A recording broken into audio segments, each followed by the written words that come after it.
With Europa Universalis 5 around the corner, it's time that I do a complete 1444 to 1821 campaign as the French, one of my personal favorite nations and one of the most powerful nations in Europa Universalis 4. I'm going to be going a little bit more in detail about everything I do in this video, so make sure to stick around and pay close attention if you like to follow up. And if you join my Discord, you have 4 save games as we progress through this campaign at different stages, so you can use those save games if you like to play from that particular start date yourself. France in 1444 is pretty much at the end of the 100 Years' War, a war which we'll most certainly be winning here. We start with 5 appanages, which is French for appendix, vassals, and a lot of cores we need to take back from those filthy Englishmen. Let's go ahead first off and make rivals out of all the nations around us, pretty much, with an emphasis on the English and the Burgundians. And it does seem like in our case here, we are able to get a temporary alliance with the Aragonese. This will put us over the Diplo relation slots, but not to worry, we're going to get rid of the guarantee that we have on Scotland. We could technically get an alliance with the Scots and use the Scottish lands to attack the English mainland. There's really 2 options when fighting the English war. Either get the alliance with the Scots, send your army into Scotland, and then when the war starts, invade from there, or attack the English directly and get your war score from occupying Portugal. I like the second one because it's honestly very easy and very fast. Now, before we do anything else, we're also going to get a royal marriage with every single one of our subjects. That will lower their liberty desire by 5%, and we already have the French Strong Duchies privilege, which again lowers the liberty desire by 10%. We are going to assign the great Jean Barreau as the leader of the main army, and we're going to merge both of our armies into one. I am going to be taking a single loan, and I'm going to hire the Grand Company as the southern front, and this army is going to have our second general in charge of it. We want to use mercenaries to occupy and do most of the fighting so that we don't lose much of our manpower. Instead, we just lose the mercenary manpower. Now, for the privileges, we're going to give the +1 power privilege for all 3 of the estates, and then we're going to siege crownlands. This will increase our liberty desire from subject development by 100%, so it will make our subjects a little bit disloyal, namely Orleans. That's fine. It's not the end of the world. We're just going to improve relations with them a little bit more, and we're going to have a bigger army in a few moments, which again is going to make them again loyal. Or if you're really scared about it, you can just placate them once, and there you go. That's enough to make them loyal again. It does mean you lose a little bit of prestige, but it's not the end of the world. You can get your prestige back from giving the patronage of the arts, which increases your influence by 5%. The reason we didn't give any other privileges out is because we want to keep our influence as low as possible. So once we take the lands back from England, we bounce back to about 15 to 20% crownland, so we don't have any of these debuffs anymore. Take note, there are some cheaper advisors we can hire as the French, but I'm going to go for the yearly inflation and the trade efficiency advisor, so I can eventually spawn the radical reforms event, which gives me 200 diplo and 200 admin power. Sooner you get that in the campaign, the better off you're going to be. You could, of course, wait for the 100 Years' War event to trigger, and then you go to war with the English, and it's maybe even easier depending on what you like from the war, but I don't give a single schnitzel, and that's why I'm going to be going for the reconquest of core on Maine, push for the war target if possible, and let's Gucci. What's going to happen in this war 90% of the times is the English will not land in France, but somewhere in the Iberian Peninsula, and then group up with the Portuguese units and attack from the south, because if they do attack from the north, it's going to be me stack wiping them very easily. So the AI is not that bad, hopefully, but let's see. What we're going to do now with the diplomats is frankly just improve relations with all of our subjects until they reach up to 200 relations. Once we've got Maine, which is the war target, we're going to eventually get 25 war score just from holding on to this one province, and the rest of the war score from the other provinces on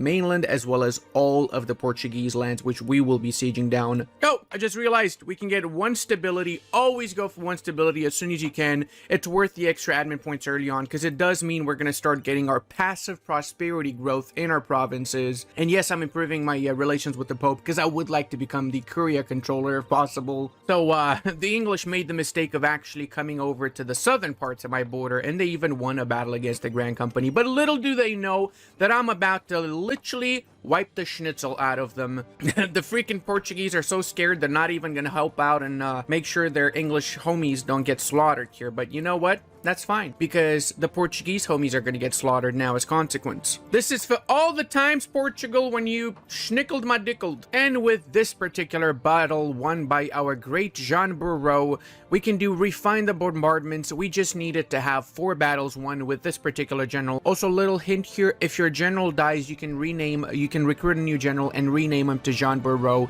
and then you can win the battles and you still get this mission done, in case you were wondering. Now, these 3 bombards in Paris are going to be massive, because this means we're going to be able to win the war significantly faster now. All forts belong to us. We've also grinded down the English army to 4,000 units. That's it. The entire English army is reduced to 4 boyos. It's also time that we do something very important. We will be currying favors with Provence. We need to have 90 trust in order to do the Provence question mission, which will turn Provence into a junior partner of ours. When it comes to the mission, retake Gascony, we have 2 options. If we do this mission after we own the lands, it's going to lower the devastation. But if we do it before, it's going to make it less war score in order to take these lands, which means we can take more from the war itself. Little old England here thought they could get away from me. Ya gone. Down to 1,000 soldaten. I'm going to order an assault. Screw this, brother. I am not in the mood to wait for that siege to fall in 1,000 years too. The birth of permanent taxation. Yeah, no kidding. Taxes in France, that's pretty accurate. Yep. What is the freaking point of these freaking cannons if you don't take the fortifications in time? Why are you going to 64 now? Come on, man. On the bright side, we can get the Diplotech 4, so we got up to 5 innovativeness now. There we go. Finally got it. All right, now we can do our peace deal. We did transfer this occupation to Orleans, so they were the ones that were taking incurring the cost of that fortification. But now we don't need to do that anymore. We can actually do a peace deal. It's going to look a little bit like this. We take all the English possessions in the mainland, plus we're taking the Pale, because we like pale people. No, it's because we're going to invade and wipe out all of the Irish people before the next war with the English even begins. And for the Peace de Resistance, we're also going to be taking the province of Ceuta, so we have a little bit of a foothold in North Africa. Only 80,000 brave Soldatensteiners had to pass away for us to see this through, but now that we can both expand in North Africa, in Ireland, and also we've consolidated pretty much the entirety of France now. We can do a few missions here. Liberation of Normandy will give us the 5% crown lands that we always wanted, and 50 military. So if we go to our crown lands, we're up to 18% crown lands, so we can give the rest of the privileges now. Plus we can do a military tech 4, so we got 8 innovativeness already. We also can make full cores out of all of the provinces that we've taken in the mainland, and we also have to core up the other ones. We do have a little bit of extra war exhaustion, so it is a bit more expensive to core provinces by 15%. We'll delete some of the forts like the one in Calais, but after they've lowered the devastation to 0, because remember, fortifications lower devastation 10 times faster than not having your province within the zone of control of a fort. Now, because we are complete scumbags, we'll also be getting a claim on Granada. If we're able to get Granada before the Castilians do, that's the ultimate cuck, and it's also good because we can get Alhambra that has 5% admin efficiency. Also, now we can take the indebted to the burghers loans, which is 1% loans, and we did it now because we can take bigger loans after we've gotten our provinces back from the English. Plus, if we really want to, we can also sell some titles to be completely fair. There you go. We might be at 8% crown lands, but it's fine because we're going to be expanding even more, so we're going to get our crown lands up again. Also going to check which of the Irish nations has the highest amount of alliances. In our case, that is Ulster. I'm going to get a claim on Ulster. I'm going to co-belligerate all of their allies, because usually only the Irish ally amongst each other. They don't normally ally outside of Ireland. Sometimes it happens they ally the English or Brittany, which is fine actually. So we basically want to have one war to conquer all of Ireland, more or less. And we also will be taking one stability hit because I am not releasing Alençon, not even one single bit. I'm sorry, but that land is 100% mine. Now, we also want to lower the autonomy in all of our provinces because we do have quite a bit of autonomy racked up. Plus, Maine starts with like 80 or something autonomy, so you want to lower the autonomy in Maine, especially after you've conquered it from the English. All right, seize Crownland, so now we're back to 13% Crownlands. Let's go ahead and give the rest of the privileges. I am going to give the Clerical Advisor Council and the other two advisors advisor cost reduction privileges because we do have advisors and we will always have advisors as the French. Religious diplomats is going to help with everyone, including our subjects, because it increases the relations and gives us diplo reputation, which means we can integrate our subjects faster. For the nobility, obviously increase levies because we want as much manpower as we possibly can field. Supremacy over the crown, which will increase the loyalty equilibrium for all three estates above 50%, more or less. And the big juice is with the burghers, which are going to have a ton of amazing privileges, such as the burgher financial demand, private trade fleets, because we do want to have an actual trade fleet. And I'm going to give one more privilege to the clergy, namely the enforced unity of faith. Why are we doing that? We're going to have to convert provinces in Africa, so it's going to help out. Plus, right now everybody is Catholic, so we're not worried. We're basically getting one unrest reduction at the cost of pissing off the Africans, which are anyway going to be upset with us, right? And by the way, by getting Ceuta, we can also become a colonial empire should we desire it. Oh, Byzantium is still alive, guys. Oh, do I do it? Oh my god, do I do it? Oh, do I turn this into a Roman restoration run? Okay, hear me out. I did not initially plan for this, but I'm thinking that if we no CB Byzantium, vassalize them now, we could literally turn this into a Roman restoration very easily, because we would crush the Ottomans, and then we have two wars, one in the west, one in the east, alternate between them so we don't get any actual aggressive expansion.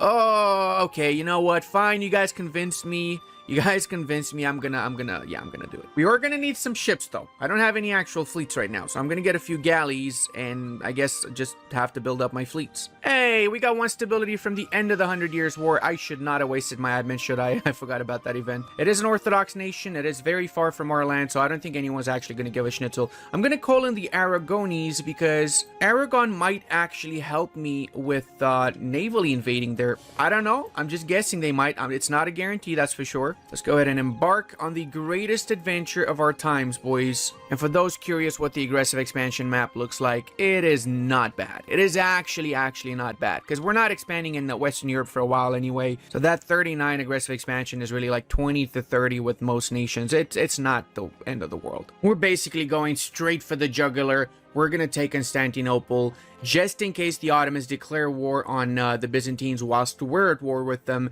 That way we end up in a defensive war against the Ottomans. Oh, it's the Radikalensteiner Revoltener. Okay, well, you know what? For some reason, my advisors went for breakfast when I clicked this, and they came back right... Oh, wait, what? What? Hold on a second, where's my advisors? Did that guy actually die after I fired him? He took it very personally, okay? He was really disappointed that I fired him, so he passed away. With the fall of Constantinople, historical by the way, the fall of Constantinople to the French, right? We secured our place in the Balkans. Now let's go ahead and get a military access through our friends, the Otto-bros. Also, literal massive shout out to Aragon, which has actually helped us out, okay? They're not like those scumbags in Castile. No, no, no. The Aragoons are more than just gooners. I'm gonna say it. I'm gonna freaking say it. I just saw a massive battle on the sea that the Ottomans lost. So that begs the question, how many units do the Ottomans still have right now? Let's see. About the same amount of ships that I have, actually. The hell is this? State takes control of the guilds. One stability. Oh, 15 government reform progress. But that stability is good. Oh, what do I go for? How close are we? We just need 15 more to get the second one. Oh, come on. Why you do this to me, game? I'm gonna go for the first one. I really want the reform. And GG's Great Empire of the East. I could also, of course, make Athens a subject, but then I would have way too many vassals, and I don't want to have to deal with them. So I'm gonna take the money, make him a vassal, and that's that. Booyah Shnokodons. Now we can just focus on the East for a while, and by East I mean West, actually. I swear I know the difference between East and West. I swear I know it, okay? Now I'm gonna go for the curtail noble privileges. Why am I doing that? Well, because France actually has extremely high base tax development, and because of that, stacking up on tax modifiers early on as France is literally the meta, in my opinion. You can get ridiculously rich out of it. That's also why we're gonna go for regional councils. That's gonna give an extra 50% tax modifier from the edict, which is just ridiculous. We're gonna literally make 300 total income from freaking tax, which is honestly insane. Also gone down, and I've recruited a ton more units because we're gonna have a pretty big war in South Africa now, or better yet, North Africa, really. We're gonna start attacking the Moroccans and Grenada here, and apparently, actually, Grenada is not getting help by either of them. I mean, okay, sure, that's basically a free war, let's face it. Hey, we also got a free trade ship. Thank you, Grenada. Very nice of you. There you go.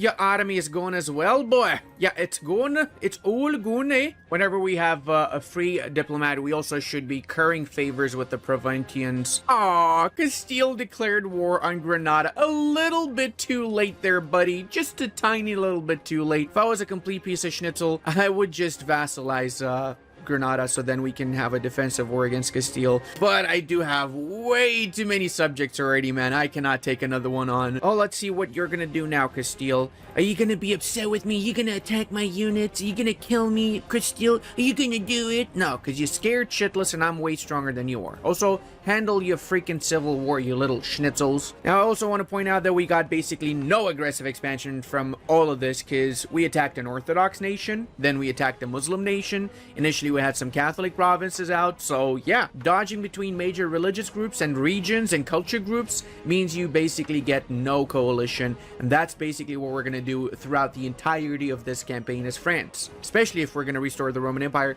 which we will, because we kind of have to now since we went for the Byzantines, right? Also, what the hell is happening here? Why are the Ottomans still getting positive war score despite half their country being ravaged? They have 14,000 units. This is my time. Okay, let's go ahead and bring our units to the Byzantine lands, because it's time for Papa Ludi to take back Sexy. That's right, we're taking Sexy back. Sexy means Anatolia, in case you're wondering. And also, guys, remember, just mold yourself on whatever RNG throws at you. My initial plan for this campaign was to take the Irish lands and then go into England, but why would I do that when I have such freaking golden opportunities in the Middle East and Anatolia and Iberia? Why not go for that, right? Come on. That's really what makes a better player, in my opinion. So yeah, you are a good player. I know you are. Just mold yourself on whatever is thrown at you, boys. And girl, of course. Boys and girl. You too. Skibidia. That's totally your name. Oh, look at that. Sussy in a war for independence. What a sussy thing to say. But yeah, Morocco is... Oh no. That means Morocco is likely going to lose lands to the Castilians, isn't it? I hope not. I'm sorry. What? Hold on a second here. Hold up a second there, buddy. Did the Byzantines just get the province of Rhodes from rebels enforcing on the knights? Because I think that's exactly what just happened now. Kind of sad though, because I kind of was on board with the knights raiding and ravaging all the non-Catholics in the Mediterranean. Yes, in case you're wondering, we're also going to be staying Catholic in this campaign too. See how much trust we can gain with Provence now. 75. Okay, just 15 away from making them a subject. Epirus taking Athens kind of plays into my game, because it means that we can just get a free 3 provinces from Epirus now, doesn't it? Also thinking, should I take some lands from Genoa, because they do have those islands there that I would really love to get my hands on, so that I don't need to worry about the Genoese later. Or even the island of Corsica wouldn't be bad too. It's a little bit of extra aggressive expansion, but it might be worth it though. Meanwhile, surprisingly, the Ottomans are getting their... Well, I wouldn't say getting their asses handed, because technically they are not losing. They're actually gaining. It's like between gaining and losing here for some reason. But I don't see the Ottomans making super big steps in the Albanian lands. I mean, it's kind of a why die for Albania situation right now when it comes to the Ottomans, isn't it? What happened in Morocco? Let's see. Oh, Morocco doesn't exist. That is interesting. Sus, Castile, Tlemcen, which is allied to Sus and Jared. Jared! Oh my god, Jared's massive. Okay, I can work with that. I can definitely work with that. We might even be able to vassalize the Moroccans. How much they got now? They got 49 war score. Okay, we definitely can vassalize the Moroccans. We just need to get a new claim from Morocco, unfortunately, because we claimed the wrong province, apparently. Well, boys, it is official. The Ottomans are literally losing to the freaking Albanians and the Venetians. That is crazy to see. They got 10,000 units left, so once I attack, it's just the end for the Ottoman Empire, isn't it? I've made up my mind, boys. I am going to be taking Corsica for myself, and I'm going to be going straight for the Ottoman War right afterwards, because I don't want to waste time. I don't want anyone else to attack the Ottomans and just claim all that free juice with... And now when it comes to Epirus, I'm actually taking the island of Cephalonia for myself, because I want to be able to core provinces in this area afterwards, because Anatolia I'm taking for me. I'm not going to give it to the Byzantines, since they don't have cores in Anatolia anymore, right? Oh, I forgot about the rebels. Okay, hold up a second. We gotta murder the rebels in Granada first. Oh, look at that. Now we have all of our subjects super loyal, so we're not getting any diplo reputation penalties anymore. Okay, what the shit is that? What do I do now? This is like 9 different nations owning the lands of my subject. What? Come on, man. Me attacking them right now makes literally no freaking difference, does it? Because all the good stuff already belongs to everybody else in essence. Oh man, this is horrible. This is actually horrible. I'm not happy with this. Now I have to do 9 different trillion wars here, man. But hey, on the bright side, Albania, let's go.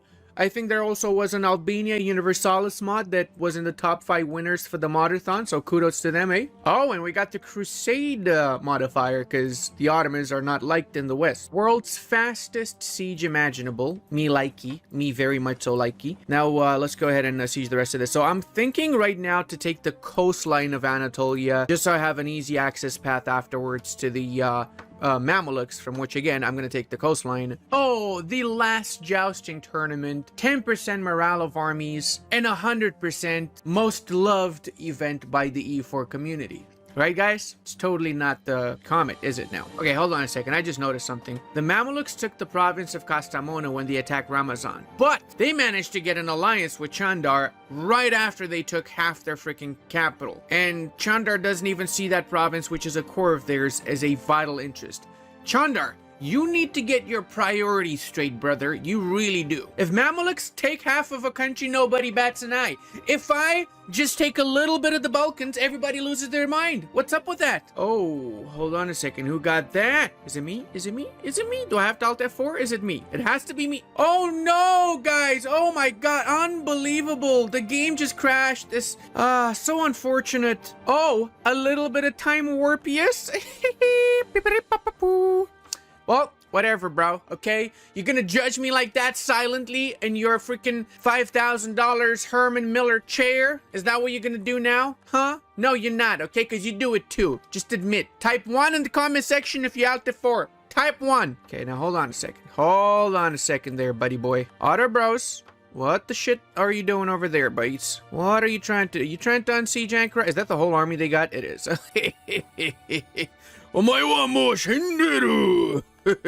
Also, Sagladis has been captured. The city of Sagla has been captured. I'm getting the vibe that the Mamelukes are the real winners of this particular war, because they're getting a free Anatolia in essence from me right now, aren't they? We have completed the Turkish carpet. This is what a Turkish carpet means, by the way. So now we should be able to go for 100 or 99, which is fine also. Land-wise, we are taking, in essence, the coastline, so we own this directly, give a few provinces back to our subject, and we're taking Silistria, from which we can release Bulgaria and feed them back the cores later down the line when we attack the Ottomans again. Plus now we have a border with the Mamelukes. So skibbity boys over here, Mamelukes, are gonna see what cannons look like in a few moments. Just give me a sec. Let me get a claim on these bastards. Let's also go ahead and get some more trust with the nation of Provence, which means that now we can do the Provençal question. Now this event has 2 options. Either they become a pew of ours, or they choose not to become a subject of ours, which would suck pee-pee.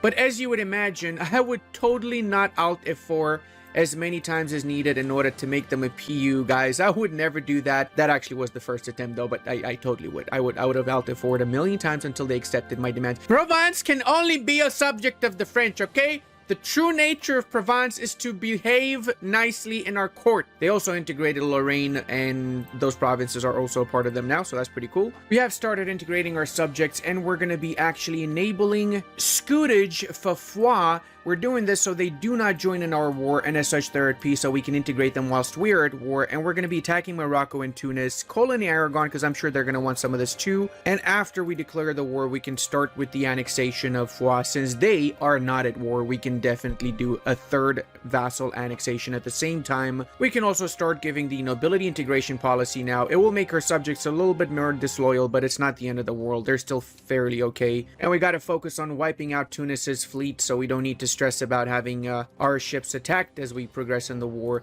Now let's go and pick up our main army so we can easily take Tunis out of the war. We want to basically grab the entire coastline because we need the whole coastline in order to form the Roman Empire anyway, right? So we might as well do it now. I think the main worry I have now is that the Aragonis get any of the coastline. I don't want them to grab any lands before I grab those lands, you know what I mean? I'm greedy! I want all the land for myself! I've also secretly been trying to get a PU with Aragon, but yeah, it's not happening.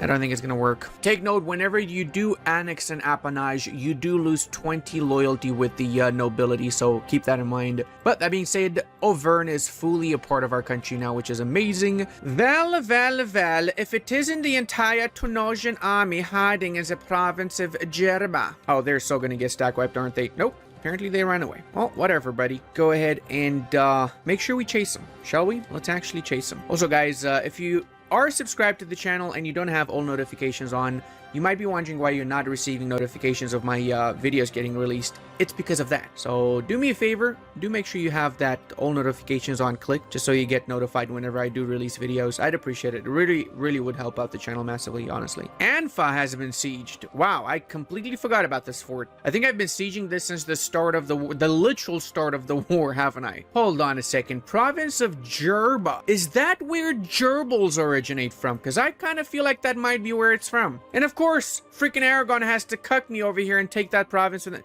You scumbags, Ara. I hate you. I hate you so much. You're the worst ally ever. Oh, Saint performs miracles. What miracles and what saint? I like to get a little bit more information on that. Thank you very much. Because if it's Saint Altephorius, then yeah, I get it. No, Saint Altephorius performs the biggest miracles usually. Oh my god, we have a lot of overextension.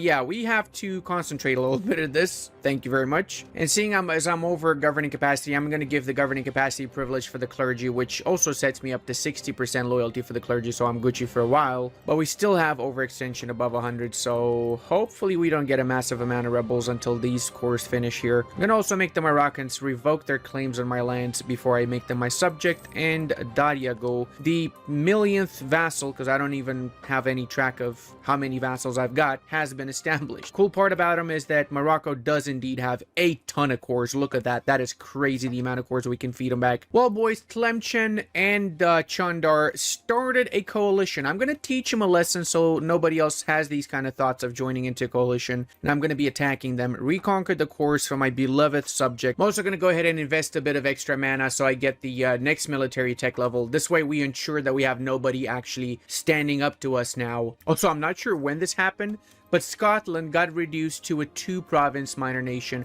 Sadly, they still have the Isles as a subject, which means I cannot diplomatically vassalize them. So yeah, that's unfortunate. But they are allied to Kildare, so when I do start taking a bit of control over the Irish lands, I could probably vassalize them in the Kildare War. No! My Aragon! They've taken my Aragon! Sons of scumbag Castilians, I hate them so much. Well. Sorry, I choked on my own spit. Well, the Doge has been excommunicado. That means it's time for us to attack him, because apparently Naples doesn't want to be their friend anymore. Yeah. I'm not sure if I am pretending to be a German villain, but we are playing as the West Germans, technically, so. Oh, Genevan Independence War. That's interesting. Are they getting help by Switzerland, Genoa, and Florence? Oh, Savoy is so freaking cooked right now. I'm also not able to fully annex Jared because they got some soldiers somewhere, I don't know where, and I'm not able to find them. So what I'm going to do is I'm going to do the peace deal from Tlemcen, still fully annex Jared, and give back cores to Morocco, as well as take most of Tlemcen, but they will have 2 provinces left, so we're going to have to eventually wipe them out at some point. There you go. We basically got most of North Africa now. I have secured an alliance with Poland, and I'm going to do one with the Pope as well, because I like nations that start with P, mostly. And the extra Diplo slot that we have remaining, we're going to, of course, release the Great Nation of Bulgaria. Oh, I forgot we also can do the Fate of John of Arc, so we can get a little bit of prestige and legitimacy. And also, I'm going to be spending a lot of money on running out that corruption, because we do have quite a lot of it. We'll be setting Gallipoli as the war target, and we're going to be taking back what's rightfully ours, namely the Balkans. Everybody knows France was all along the real owner of the Balkans. If you don't know that, you bad at history, okay, buddy? And I look away from the Irish lands for a second, and the entirety of Ireland became a subject of England. When? When, England? You sneaky scumbags. The cool part about cutting off the Ottomans from the rest of Bulgaria is that they might even have Bulgarian separatists enforce their demands. But in this case, it's Ottoman Janissary, so not the best of outcomes. Also, I have to say Castile is playing it pretty good. Not only do they get the union over Aragon, but they enforce their union over Naples too now, and they're attacking Florence. So yeah, I gotta be careful with those bad boys. Now, seeing as we don't have much of a workload, we're gonna attack Sus, so we basically clean up North Africa and we don't have to worry about any North Africans. Hey, you know what? Venice is actually pretty rich, but I'm gonna do my peace deal.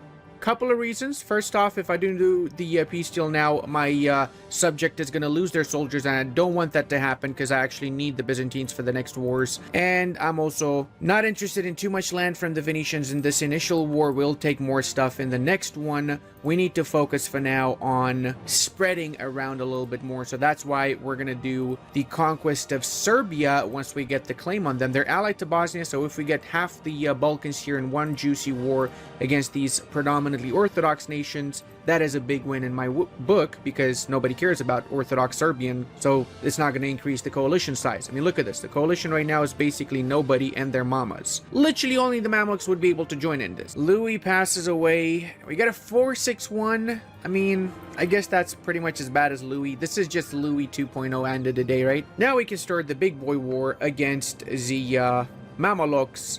And we've got 150,000 on our side. That is crazy troops, man. Crazy. The Poles really are bringing a lot of units to this, aren't they? Wait, the Poles don't have the union over Lithuania? What? And I can get an alliance with Lithuania. I mean, sure, that works for me. Just kind of surprised that they did not get the union. What? Also, wasn't there an Akoyunlu here? Am I going crazy? Did the Ottomans, Mamelukes, and Karakoyunlu just completely wipe out Akoyunlu when I wasn't looking? Because I feel like that's exactly what just happened. Hey, look at that! The Polish hussars are here. Andrzej Ostrobog. We can do a United House mission now, where we can get an extra diplomat if we have 100 trust of them. We don't have that, I think. Let me just double check. No, we don't. We need a little bit more before we click that, so we get the extra bonuses there. I guess I'm also going to be defying the Pope, so let's go ahead and send them a regular insult, shall we? Might as well go down that part of the mission tree now since we're at it. There you go. That gives us now permanent claims on the entirety of the North African part. So once I'm done with the current wars, I can attack whoever is the weakest. Probably Saluzzo, since they don't have any allies, and they're probably going to have all three provinces when they finish with Savoy. Now, when it comes to aggressive expansion, I could not give two schnitzels here because, well, there won't be anyone here to care about me having aggressive expansion with North African nations, okay? RIP,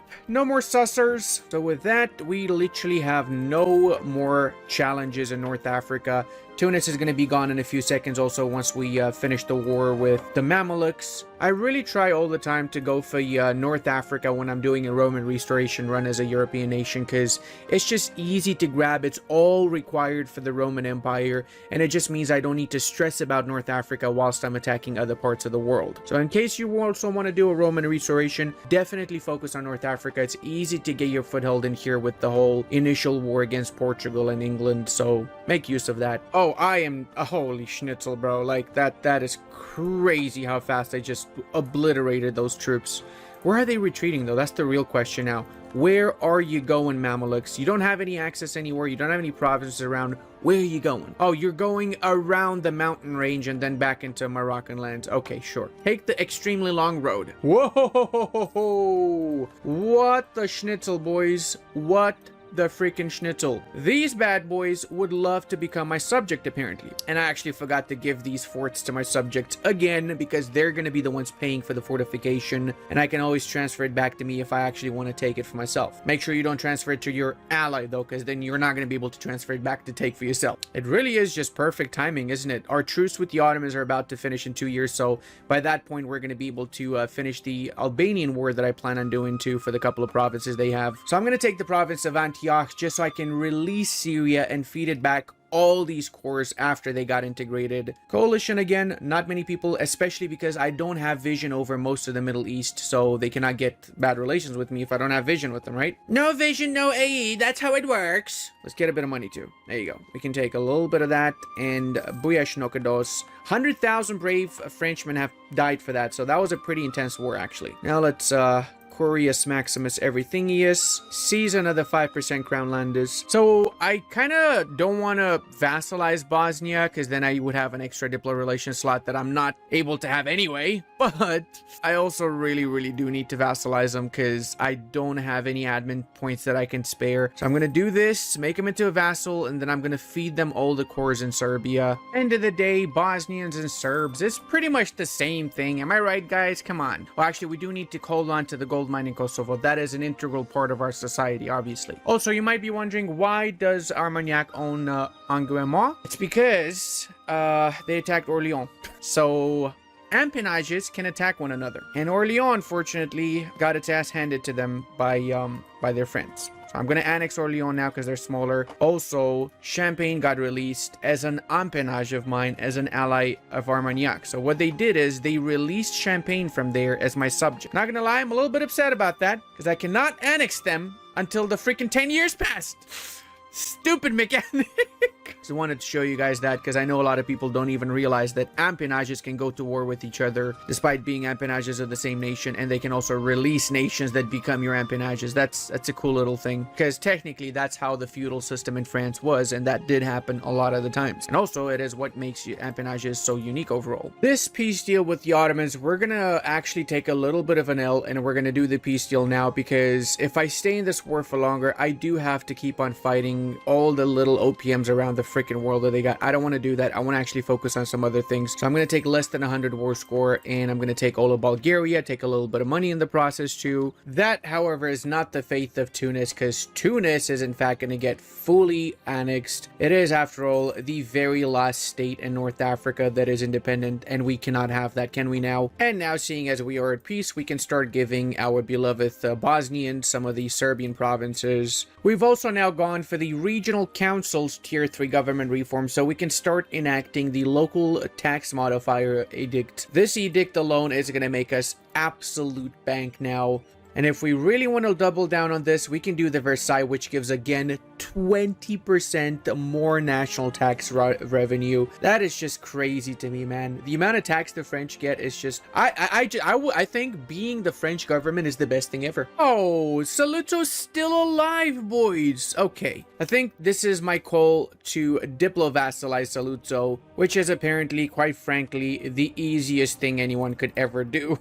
And that's 3 actually very high development provinces we're getting for nothing. You know what? I actually got an alliance with the Burgundians just so I increase my chances of getting the inheritance. And also, if we manage to do this mission by having them as an ally, which means get the trust with them, then we would be more likely to get the Burgundian inheritance anyway. But I mean, it's fine. If we get this royal marriage, we increase our chances by like 20%, which is honestly a lot. I'm also going to be starting my golden era now, since I am going to need this extra power cost reduction by 10%. In general, I do like starting my golden era at around 1480, 1490. Okay, that's actually a pretty good event. It's sad that it triggered in Gibraltar, though. Let's go for the diplo power, because that way we get a little bit more trade power as well. We got 36 trade power in the civilian node now. I've also been spending a lot of my papal influence to try and become the next papal controller, but it's not been so successful so far. On the other hand, the Castilians, which started off as a minor threat, have become a major threat, because they managed to get back both their unions over Naples and Aragon, and they got some pretty sizable alliances too.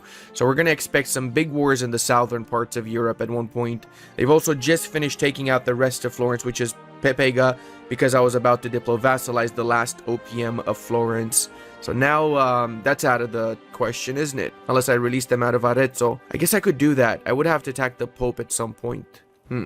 Or maybe I can attack the Venetians. Who are they allied to? They're allied to the Poles, but the Poles are not going to help. Oh, actually, that's a good idea, because they also are in that coalition. Well, potentially could join a coalition. So this way we make sure that they don't join any coalition, because they don't have the ability to, because they have a truce, right? I think I'm actually going to set Dorado as the main war target, because it's easier to take than the other provinces. We can just rush for that super fast here. I was actually preparing to go to war against the English, but Venice is going to have to take a little bit of a priority in this war. Who can we call in? The Pope! Oh, you know what? I'll do that, because the Pope definitely will help. They do not like the Venetians at all. Okay, it looks like the Bohemians also want a piece of the Venetians for whatever reason, so that's going to make things a little bit more complicated, because it means now I have to actually fight the Bohemians for who gets what province faster. Hey, on the bright side, we managed to get our first idea unlocked, and we got core creation cost minus 25%, so we can core all that we want now without much issues. Also, I'm going to take advantage of me being at war already with the Venetians, and I'm going to be attacking Herzegovina to take back the cores, rightful cores of my beloved subject Bosnia before we integrate the Bosnians. And I'll be doing the exact same thing for the Albanians, because I'm already at war with the Venetians, so I don't need to fight them for the Albanian war at the same time, right? There you go. This is 3 wars at the price of 1. I'm just, you know, this is big brain moment right here. This is how you should be managing your games too. See whatever sneaky opportunities you find and go for that. In my case, of course, it does mean we delay a lot the expansion into England, which can obviously bite us in the butt. And it's the same with the Castilians, but it is what it is sometimes, you know? You lose some and you win some. Wait, what? Ottoman reconquest of Oher. You sons of bitches, you tried to take advantage of me attacking Albania? Oh my god, Ottomans. I cannot believe this. Let's make sure we give the proper provinces to the Byzantines. We don't want to give them all the provinces. Well, no, actually, you know what? I might give them all the provinces because I want them to core this stuff up. And speaking of province assignment, let's give it all to Bosnia. The best Bosnia in the Serbian lands. What? Who said that? Nobody. Don't kill me, please. Bosnian people, I love you. Oh, come on. Really, Pope? You actually gave up so easily, man? They even took provinces from them and made them release Spoleto Kek. Actually, maybe I should keep this. After all, it is mine, right? It's my precious. Yeah, that's right. I'm Gollum, okay? I'm Gollum. I'm taking the freaking Albanians for myself. Because I'm Gollum. You got a problem with that? Taking up with the non-Gollum people, okay? There's none. That's right. You got scammed. Welcome to another Ludi video. Now leave me a like. If we get 5,000 likes, we'll do the 3rd part for this video. Except, we're gonna do it anyway, but I'm still gonna ask you for the likes. And you might as well also subscribe whilst you're here, okay? Why not, bro? Come on. You've been watching these videos for a while. Why are you not subscribed yet? And if you are, I love you. Just wanted to let you know. I love you. Oh my god. Seriously, bro? The end is nigh. Should have gone for the economy, you fools. I'll be honest, one of the main reasons I attacked the Venetians is also because I need the money. I gotta pay off that last loan so I can take another 5 burger loans at 1%. So I'm gonna go for that first. And aside from that, I'm also gonna go for the war reps if I can. I apparently can. There you go. That should be fine. Basically no aggressive expansion because I'm only taking 2 provinces, Crete and Durazzo. So we have basically the entirety of the Balkans actually now. And of course we're going to be releasing the Syrians now so we can attack the Mameluks. Oh my god, they got a lot of allies. Holy Schnitzeldorf. Oh my god, we got the personal union with the freaking Burgundians. Holy Schnitzeldorf, boys. It's Jover. It's freaking Jover. First attempt, guys, by the way. Totally did not Alt F4 a few times because they kept becoming a junior partner of Sweden. That was just randomly occurring. It's weird. I don't know how that happened. Let's go ahead and murder all of these pretenders so they make no fuss in my new Burgundian realms. All that currying favors was for nothing, I guess. But, I mean, at least we got the 10 distributed development in the Burgundian lands now, so that's something. Is it just me, but am I the only one that always confuses this province name with Halib, which means milk in Arabic? I don't know. I never call it halab. I always call it halib for some reason. Holy freaking schnitzel. I get literally half a ducat from building a workshop in Paris. That is crazy, bro. All right, let's kick some Mamelukian butts here. I think it's also time we slacken recruitment. We really do need a lot more manpower. We've been falling behind with that quite a lot. And I know it's because I've been basically not managing it properly, but shut up, okay? Don't ask too many questions. Stop being reasonable. I don't like it. There, see? Now I'm only leaving some units. I'm not sieging with the whole army, buddy boy. For every appanage that we integrate, we have to have seized some crownlands. And we forgot to do so before we started the war with the Mamluks, so now I have to wait until the war is over. The Emperor demands the Low Countries. How about, yeah, suck my balls, Emperor. How about that, huh? Do you like that? You enjoyed that? Well, go F yourself. Ew, look at me. I'm getting attacked by Austria. I'm so scared. The best way to handle this situation is to peace out the fringe nations and the Emperor's side. So in our case, that's Brittany. We're going to cancel their alliances because they got some pretty strong allies. Get a little bit of money from them, and that's it. When the truce is over, we're basically just going to wipe the schnitzel out of them. Or we actually could possibly even diplomatically vassalize them. Honestly, if we get a royal marriage and we can do that, we 100% can diplo-vassalize enthusiasm. So it's a question of, do I want another vassal, or do I want to just directly take all those lands now? We're going to apply the exact same tactics to the Genoese. We can take 6 war score. Okay, better than nothing. I do need my units for other stuff, so I'm going to take that deal. All right, we managed to get quite a bit of war score, so I think I'm fairly confident I can take all the money from the Austrians and maybe even a little bit of war reps. Trade? Okay, we can take a lot of stuff from the Austrians, actually. Cancel alliances? No? Well, you know what? That's fine with me. Let's go with that peace deal. So now we can focus 100% on the Mamluks, which we haven't really been focusing on much, and they took back the war target. We're also going to hire the Grand Company to help out with this particular war effort. All right, we managed to grab back Cairo. Now let's go ahead and wipe out their army so we can push easily into the rest of the Mamelukes. There you go. There goes half of the neighborhood, and the other half is going to go in the other second. Oh my god, they actually have camels? That's so freaking cool. I never realized that they have camel sprites. There we go. Won that battle too. Let's make sure we pursue them so they don't get any time to recover. The Milanese succession. Wait. They just got the Ambrosian Republic now? Holy shit, they managed to hold on for a ton of time.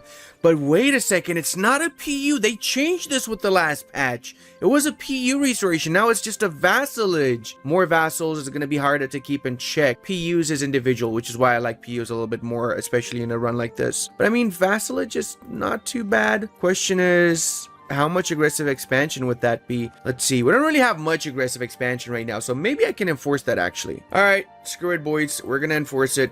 Skibbity boo, skibbity bay. We gonna be attacking. Hey, the Italian wars. Who's gonna be the ultimate skibbity? Historically, Italy was the battlefield of the great nations. Basically, the French, the Spaniards, the Austrians. And we're not going to back down. We're going to push into Italy ourselves too, of course. So we basically fully siege down the entirety of the Mamluks. They still have war score because they've got like little allies here and there like Yemen, Mare.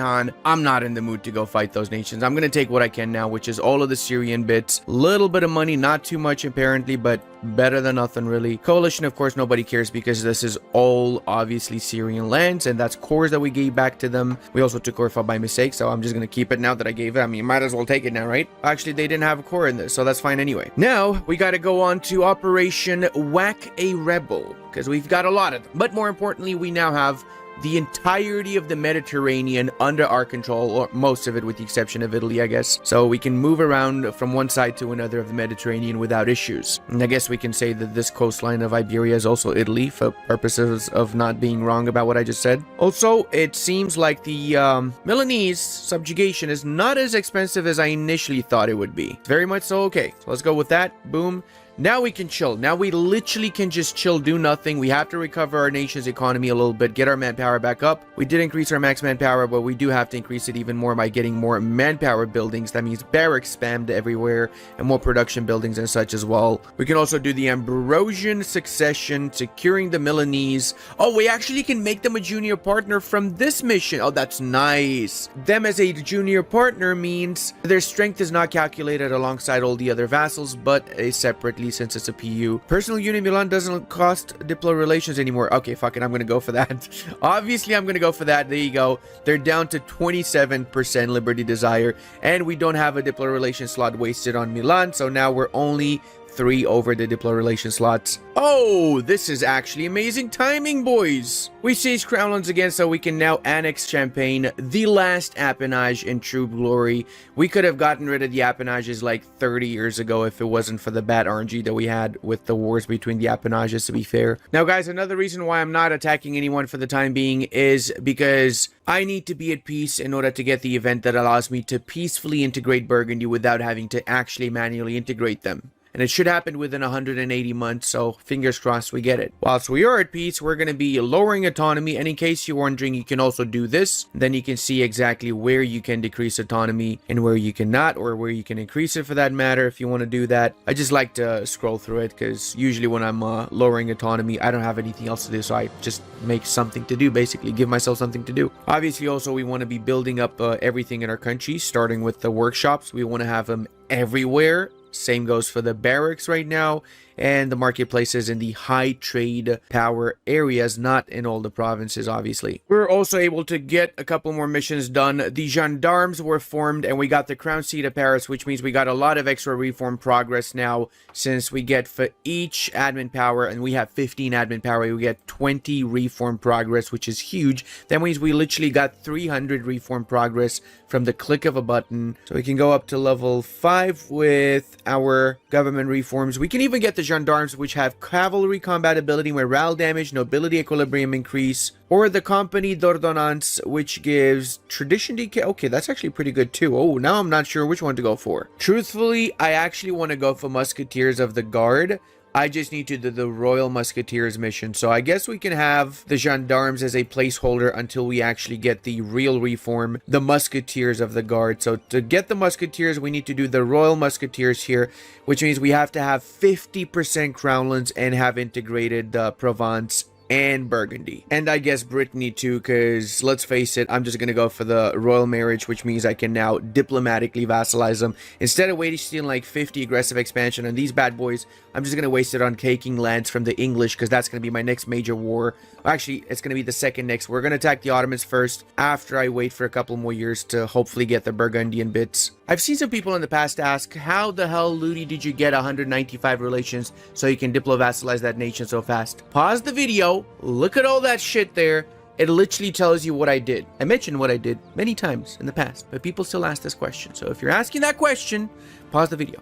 Read the tooltips. But hey, look at that, boys. Another one joins the swarm. The Bretonians are here. Beautiful. Actually really like the sprites the Bretonians have. Another mission we managed to do by being at peace and focusing on the playing toll quote-unquote missions is the 8 universities, which gives us until the end of the game advisor cost minus 10%, 1 extra possible advisors, and we gain 1 innovativeness, as well as 10 admin, diplo, and monarch power for every province that fulfills the requirements of the mission. So we could have up to 80. I think I only had 3 though, because I kind of got lazy. Basically, to do that, you have to improve 5 times a province and have at least 2 buildings in those 8 required provinces. So yeah, hindsight's 2020. If you're following this video, make sure all the provinces have it so you can get 8 innovativeness. Oh wow, it's actually so quick integrating Saluzzo, considering we have all the integration modifiers. Let's check. Right now we're sitting at diplo annexation cost minus 55%, which is huge. We're basically annexing stuff twice as fast. Remember guys, after you integrate any subjects, their provinces will be at 60 autonomy, so make sure to lower the autonomy to make more out of your newly acquired provinces. Yes, baby! Finally, we inherited the Burgundian crown. I just realized Flanders is not ours. When the hell did these guys become independent? Because I did not see that. But hey, look at that. Right side. We got 450 development with the click of a button. We literally had to do nothing. And best part is we can make these full integral parts of our society. We can make them full cores now. And we're going to get even more money out of that. Our governing capacity situation is not amazing though, so we probably want to give the burghers land rights too. That really saved us a lot, because now we have literally only 1 diplo relation slot we're over, so we can easily get rid of that in a few moments once we integrate our next small subject. But don't worry, us having only 1 diplo relation slots over is not a big deal. We're going to have 2 now, because we just released Karaman for those juicy cores we get on the Ottomans. So let's go ahead with the reconquest of our cores. Call in the Poles, because the Poles have a little bit of a bone to pick with the Ottomans, and kick some Ottoman ass again. Oh, and we got 1 diplo relation slots from our influence ideas. Hails to the yes. Well. If it isn't the Holy Crusade against the Ottomans, I guess the Poles just decided, you know, since we're at war with the Ottomans, might as well just call this a crusade and be done with it. And yes, I'm very salty that the Poles got the freaking courier controller for the 2nd time in the same campaign. I got it 0 times. Come on, Pope. Oh god, Khorasan's actually pretty big.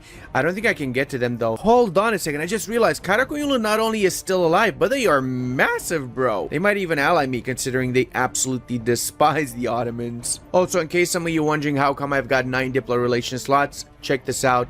Mostly because of the French strong duchies alongside the union with Milan, buffer states, and the base value. So basically the influence national ideas and the base value. Saying this because I know a lot of the times people struggle with figuring out how to get above like 4 diplomatic relation slots. It's really not that difficult. If you don't have the French vassal states privilege, obviously you have the strong duchies, which gives +2 diplomatic relation slots as well for regular nations. We do have a lot of war score. Really, they don't want to give us everything. What if I take everything except Kangiri and I take a little bit of money too? That works. I'm actually cool with that. Basically no coalition and we get rid of the Ottomans very fast. Can focus on other things now. We're gonna core up all of this stuff too for very cheap as well because we have a lot of core reduction cost. Bring back our boys. Time to tag the English. Now, the reality is this English war should have happened a really long time ago, but better late than never, right? We're going to transfer most of our armies here. The plan for the English war is take all of Ireland. I don't expect to be able to pass on over to the actual English lands, to the, mainland of the British Isles, because I do expect them to have a very strong fleet. So instead, what I'm going to do is I'm going to get my war score from attacking and getting occupation over Portugal and the other allies of the English, basically repeating what I did in 1444 in the initial English war. Whilst the war target itself being in Ireland makes it easy for me to get an extra 25 war score from holding on to the war target. Also disbanded my mercenary company because they were getting very expensive. I'm just going to have 4 standard armies here, so I'm going to get more regular units. I am getting about 1,000 manpower each month, so I'm actually okay. I've reached the point where manpower is not an issue anymore. I don't even know if calling Poland makes any sense considering that they can never ever reach the English lands, but I'm calling them for the memes of saying that Polish troops will come to the rescue, help me out against the vile English, you know, get them Polish hussars to steal all the British jobs. Well, who said that? You stop right now, whoever said that. You're in trouble, mister, because those jobs are Romanian.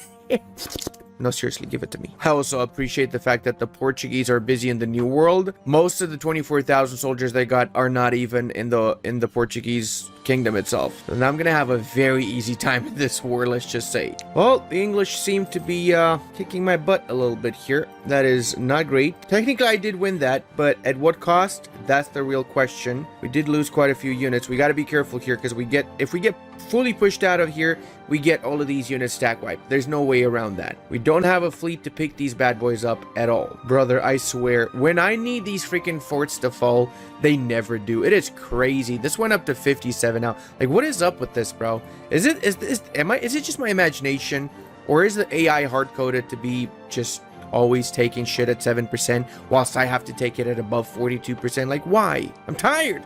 Give me my 7% sieges. I've never gotten one. Literally did not fall at 57% 3 times in a row, man. I am not making this shit up. It's crazy. Actually, I just realized if I give Provence a few more provinces so they get the mission done, we could get cores for Provence on the entirety of Naples. That would actually make Provence a lot more worth it. Oh no, they did the mission when Naples was independent, and that means that they got the PU restoration. They didn't get the cores on Naples. Oh, that's so unfortunate.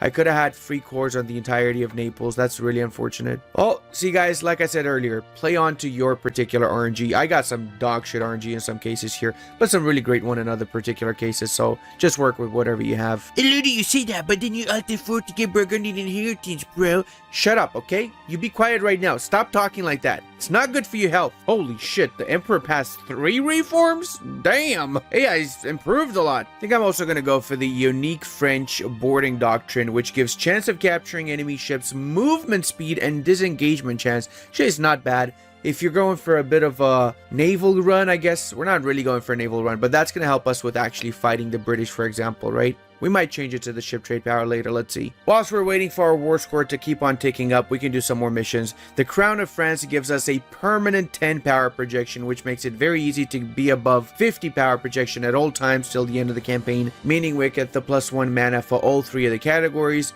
And now for the Face the Empire, we need to choose between either becoming the Huri Emperor or destroying the Huri. If we go down the destruction path, we will get all power cost -5%, which is huge, and we get access to the military hegemony mechanic a lot easier as consequence. So picture this, going for this without having to have 1,000,000 soldiers is huge because you get province war score minus 10%, siege ability plus 20%, and so on. It's not the best one, but it's honestly it's better than nothing, right? However, if we go down the HRE path, which is more of a chill path, more roleplay path, we have some other options here, with the last one giving us +1 Diplo reputation and 35,000 manpower cap, as well as hiring mercenaries will refund army professionalism cost. So it's not as enticing as the other one, obviously, but I mean, it is roleplay-ish. I don't know. It is pretty easy to become the HRE Emperor actually right now, because most nations that are voting really love us. And I guess we get the extra Palace of Versailles bonus from this path. You know, that monument we never even upgraded. Yeah, that's reinforcement speed plus 20%. That's fucking useless, man. After careful deliberation, I've decided, fuck the HRE, I'm gonna dismantle it because reasons. Okay, buddy, calm down now. Like, this is my roleplay. Okay, I'm roleplaying the bad guy here. We're dismantling the HRE. Ormond, no money. And no coalition because nobody gives a schnitzel. But you know what? I'll take it. I will freaking take it. We're halfway towards getting all of Ireland. Better than none of Ireland. And now we can focus on the rest of the stuff that's more important in Europe. Oh no, nobody cares about joining on the side of the Mamelukes. It's almost as if we get a free kill here, boys. We do still need a few provinces to form Rome from the Mamelukes, namely these areas and basically the actual Egyptian part. So it's going to be 2 more wars, I guess, against them for now, seeing as Cairo is extremely high war score. All right, now I'm actually getting scared. The 4th Imperial Reform just passed. Do I really need to worry about the HRE? Because I feel like I might need to worry about the HRE. So now that we're getting no more admin efficiency debuff, let's see what else we can take from the Mamelukes. I feel like this is the real deal here. Cyprus, all the other northern bits of Egypt, and oh my god, Castile just freaking inherited Aragon. Spain has formed. Ew, disgusting. They got 76,000 soldiers. Oh my god, that's an actual rival right there. Oh wow, Ethiopia is huge too. They even managed to get all the way to the border with the Egyptians. Damn. Maybe I should just snake my way to Ethiopia and start munching into Africa. That would be cool. We also can embrace colonialism now, so we can get stuff a little bit cheaper. Sweet. I think I might go for diplomatic as my 3rd idea, although I'm really behind with diplo. Actually, no, I'm not gonna go for a diplo idea. Let's go maybe religious, seeing as we want to also convert everything to our culture. So going religious, we get 25% culture conversion cost reduction, and the policy between religious and influence ideas gives another 15% culture conversion cost reduction. So it's gonna be super cheap to convert stuff to our culture afterwards. Plus, of course, we also get the Deus Vult CB against everyone in the world, so that's pretty cool. And we're going to need to convert a buttload of Muslim provinces, which are really very problematic to convert anyway. Spain now claims all our provinces in Italy. Nice one, Spain. Nice one. Yeah, no, I'm going to claim all your provinces too as well. Get a schnackle-dooped, Spain. Get schnackle-dooped. All right, with Provence annexed, we just need to get Brittany annexed, and then we can do the juicy mission. And we need also 50 crownlands. That's actually going to be the big deal. The crownlands is where it's going to be tough to get. Annexing Provence did put us a little bit over the governing capacity, so we're going to have to use some of our reform points, unfortunately, to get this over back. And now we should be able to have the same peace deal. There you go. We're not going above 100 war score anymore. Problem is, they still don't want to accept this. They don't want to come to the conclusion that they cannot freaking win this for some reason. Okay, we got Najran. Is that enough to enforce our demand? It is. Okay, beautiful. That's 99 aggressive expansion, but the reality is no one actually gives a schnitzel. Now we can again seize crownlands. Let's see, 7 admin to core these provinces. Oh, that is so cool, man. It's literally nothing. 62 admin for the massive province of Cairo. Again, it's really, really juicy. That's almost 50% cheaper than regular right there. Now we can continue down our mission tree, and for the next 10 years, we get trade efficiency, prosperity, growth, and bourgeois equilibrium. What really matters, though, is that we get down this particular branch here. We want to do the fires of industry, dawn of absolutism, which lowers the overextension impact modifier for the rest of the game, and we get admin efficiency for a period too. All of these missions here are amazing. Even this one here allows our courthouses and town halls to grant -1 local unrest in their provinces too, so that makes those particular buildings even more desirable than they already are. Wait, it takes literally 1 year to annex the entirety of Brittany. That is just crazy. The Protestants are here, and I feel like they might be a little bit of a hassle. They spawned in a very not so easily reachable province, let's say. I would like to quelch this little Protestant revolution before it even spreads. That's going to be a bit difficult now. Another issue that came alongside the Protestant Revolution is the Dutch Revolt. Now, this disaster is avoidable if we for now accept the Flemish and the Dutch as accepted cultures. So we're gonna have to cancel the Gascons and I guess the Walloons. There you go. We're gonna have to make South Brabant and Holland as full states now too. That way we have decent amount of provinces with that particular culture, so we can actually embrace these cultures. There we go. Dutch accepted, and Flemish, where is it? Where's Flemish? There you go. Flemish is accepted too. Alright, that means for now we don't have to worry about the disaster triggering. But if any of these provinces at some point become non-Catholic, then the disasters are going to keep on triggering. So we got to be really careful, monitor this area, make sure the reformation does not spread here. Alright boys, we finished integrating Brittany, which means that we no longer have the French strong duchies, we just have the regular strong duchies. We gave this out afterwards, and it also means that the only requirement left to change our government is to have 50% crown loans. So we really need to chill for a while until we get our 50% crown loans. That is really, really important because we need to move away from the French feudalism and we want to have the French absolute monarchy tier 1 government reform. Now we also can get the diplo annexation cost minus 15% since we finished off the influence ideas too. And I'm also going to get some more units because I'm going to be attacking the Spaniards next. The Spaniards have a lot of units themselves. They're up to 86,000. Yeah, we really are going to need a big army here because we're also going to be fighting in the same war against the Venetians. We're going to go for the reconquest of cores. We get cores from both Spain and from the Venetians in the same war. I'm also in the process of making Montferrat my next diplomatic subject here. Okay, let's see what's the situation with the reformation.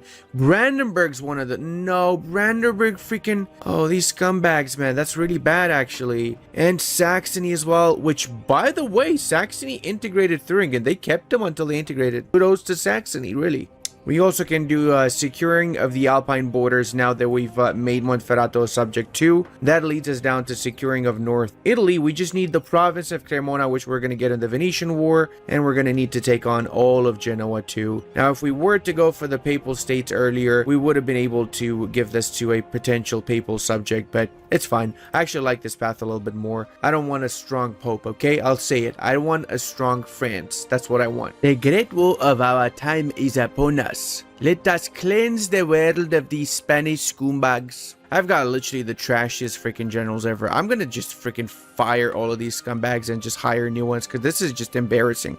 What are these? What are these freaking pips, man? 50 army tradition and this is the best you can do? No, this war, we're going to focus 100% on the Spanish to piece them out quickly, and the peace deal is going to be very interesting because we're going to, of course, give back the core store subject Morocco, but more importantly than that, we're going to take one province from which we're going to release the great nation of Aragon. So in the next war against Spain, we're going to just feed Aragon all of their cores and split up Spain in half in essence. So that's why we want this war to be really fast, really quick, finish it nicely, maybe take a little bit of money too, and that's it, nothing else, just like 2 provinces, 3 provinces max. And then after that we can focus on the Venetians 100%. For now we'll just send a couple of units, do whatever. What the shit? They've got 95 ships? What? They got literally double the amount of English ships. That is... What? Also got to make sure I keep my units closer together because I managed to lose a couple of battles here. I was sieging the Pyrenees and that was just unfortunate, really. Alright, well, at least we got Telly out of the way. If you don't get Telly out of the way, it's over. It's freaking over, boys. So I'm concentrating all of my cannons on the mountain fort of the Pyrenees. If we take this, we're going to have an easy entrance into the rest of the Spanish realms. We're basically just ignoring North Italy for now. Temporarily ignoring it, of course. I love how my war score says it's 0%, but because I've been focusing everything on the Spaniards, it's actually 47 with the Spaniards. I'm going to take this deal.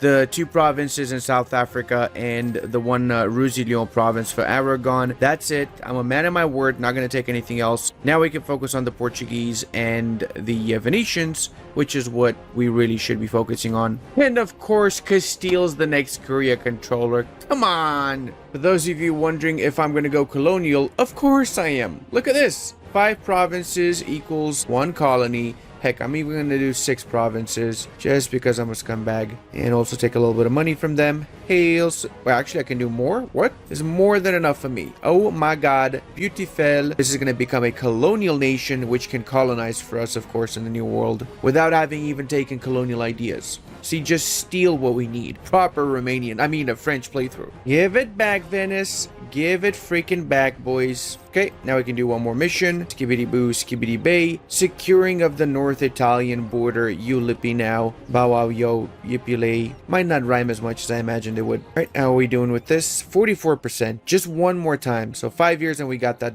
done, because we're also going to use a little bit of developing. Remember, developing a province increases crown lands by 0.2 per development click. Also going to upgrade Versailles because I really want to get this up to level 3, which gives the national tax plus 20%. Oh, we got the Holy War CB. Oh my god, that's my favorite type of CB, by the way, in case you're wondering. Go ahead and Holy War our way towards the Anatolian bits. There should be enough to get the rest of Anatolia. Apparently no. Holy shit, that's crazy. Do we still have admin efficiency? We do. How? Okay, that makes sense. Oh, Cuba is ready. Except this colony is not going to be Cuba. The name of it is going to be Ho ho avec les colonies baguette.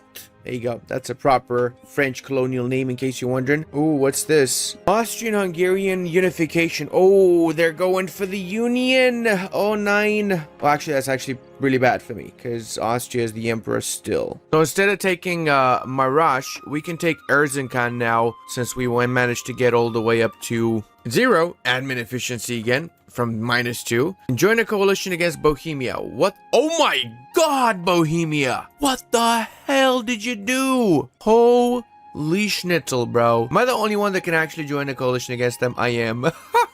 They just went like, nope, don't give a shit about the French opinion. I'm gonna do it. Hey, look at me. I can do it. I can actually ally them if I wanted to. Maybe I should, so I can dismantle the HRE afterwards. Well, boys, it's official. One final dev click, skibbity boo, and we now can do our next mission because we managed to get 50% groundlands. I'm talking about the freedom of movement. No, wait, that's not what it's called. It's movement of centralization.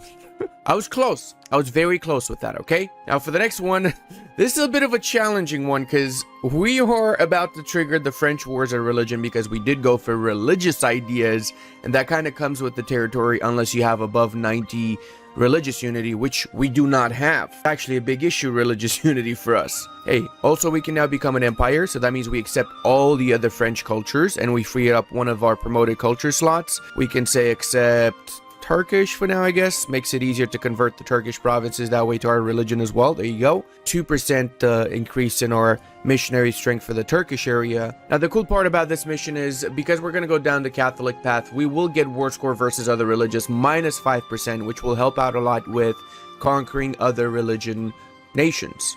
To get the Musketeers, we just need to get either 90% crownlands, which is very difficult, or 16 monthly military mana. So we can get that probably. We can increase this guy to level 4 and that will give us 16. We just need a little bit more money for that. Me and heck, I'll just get a loan for now. There you go. And we got the Royal Musketeers.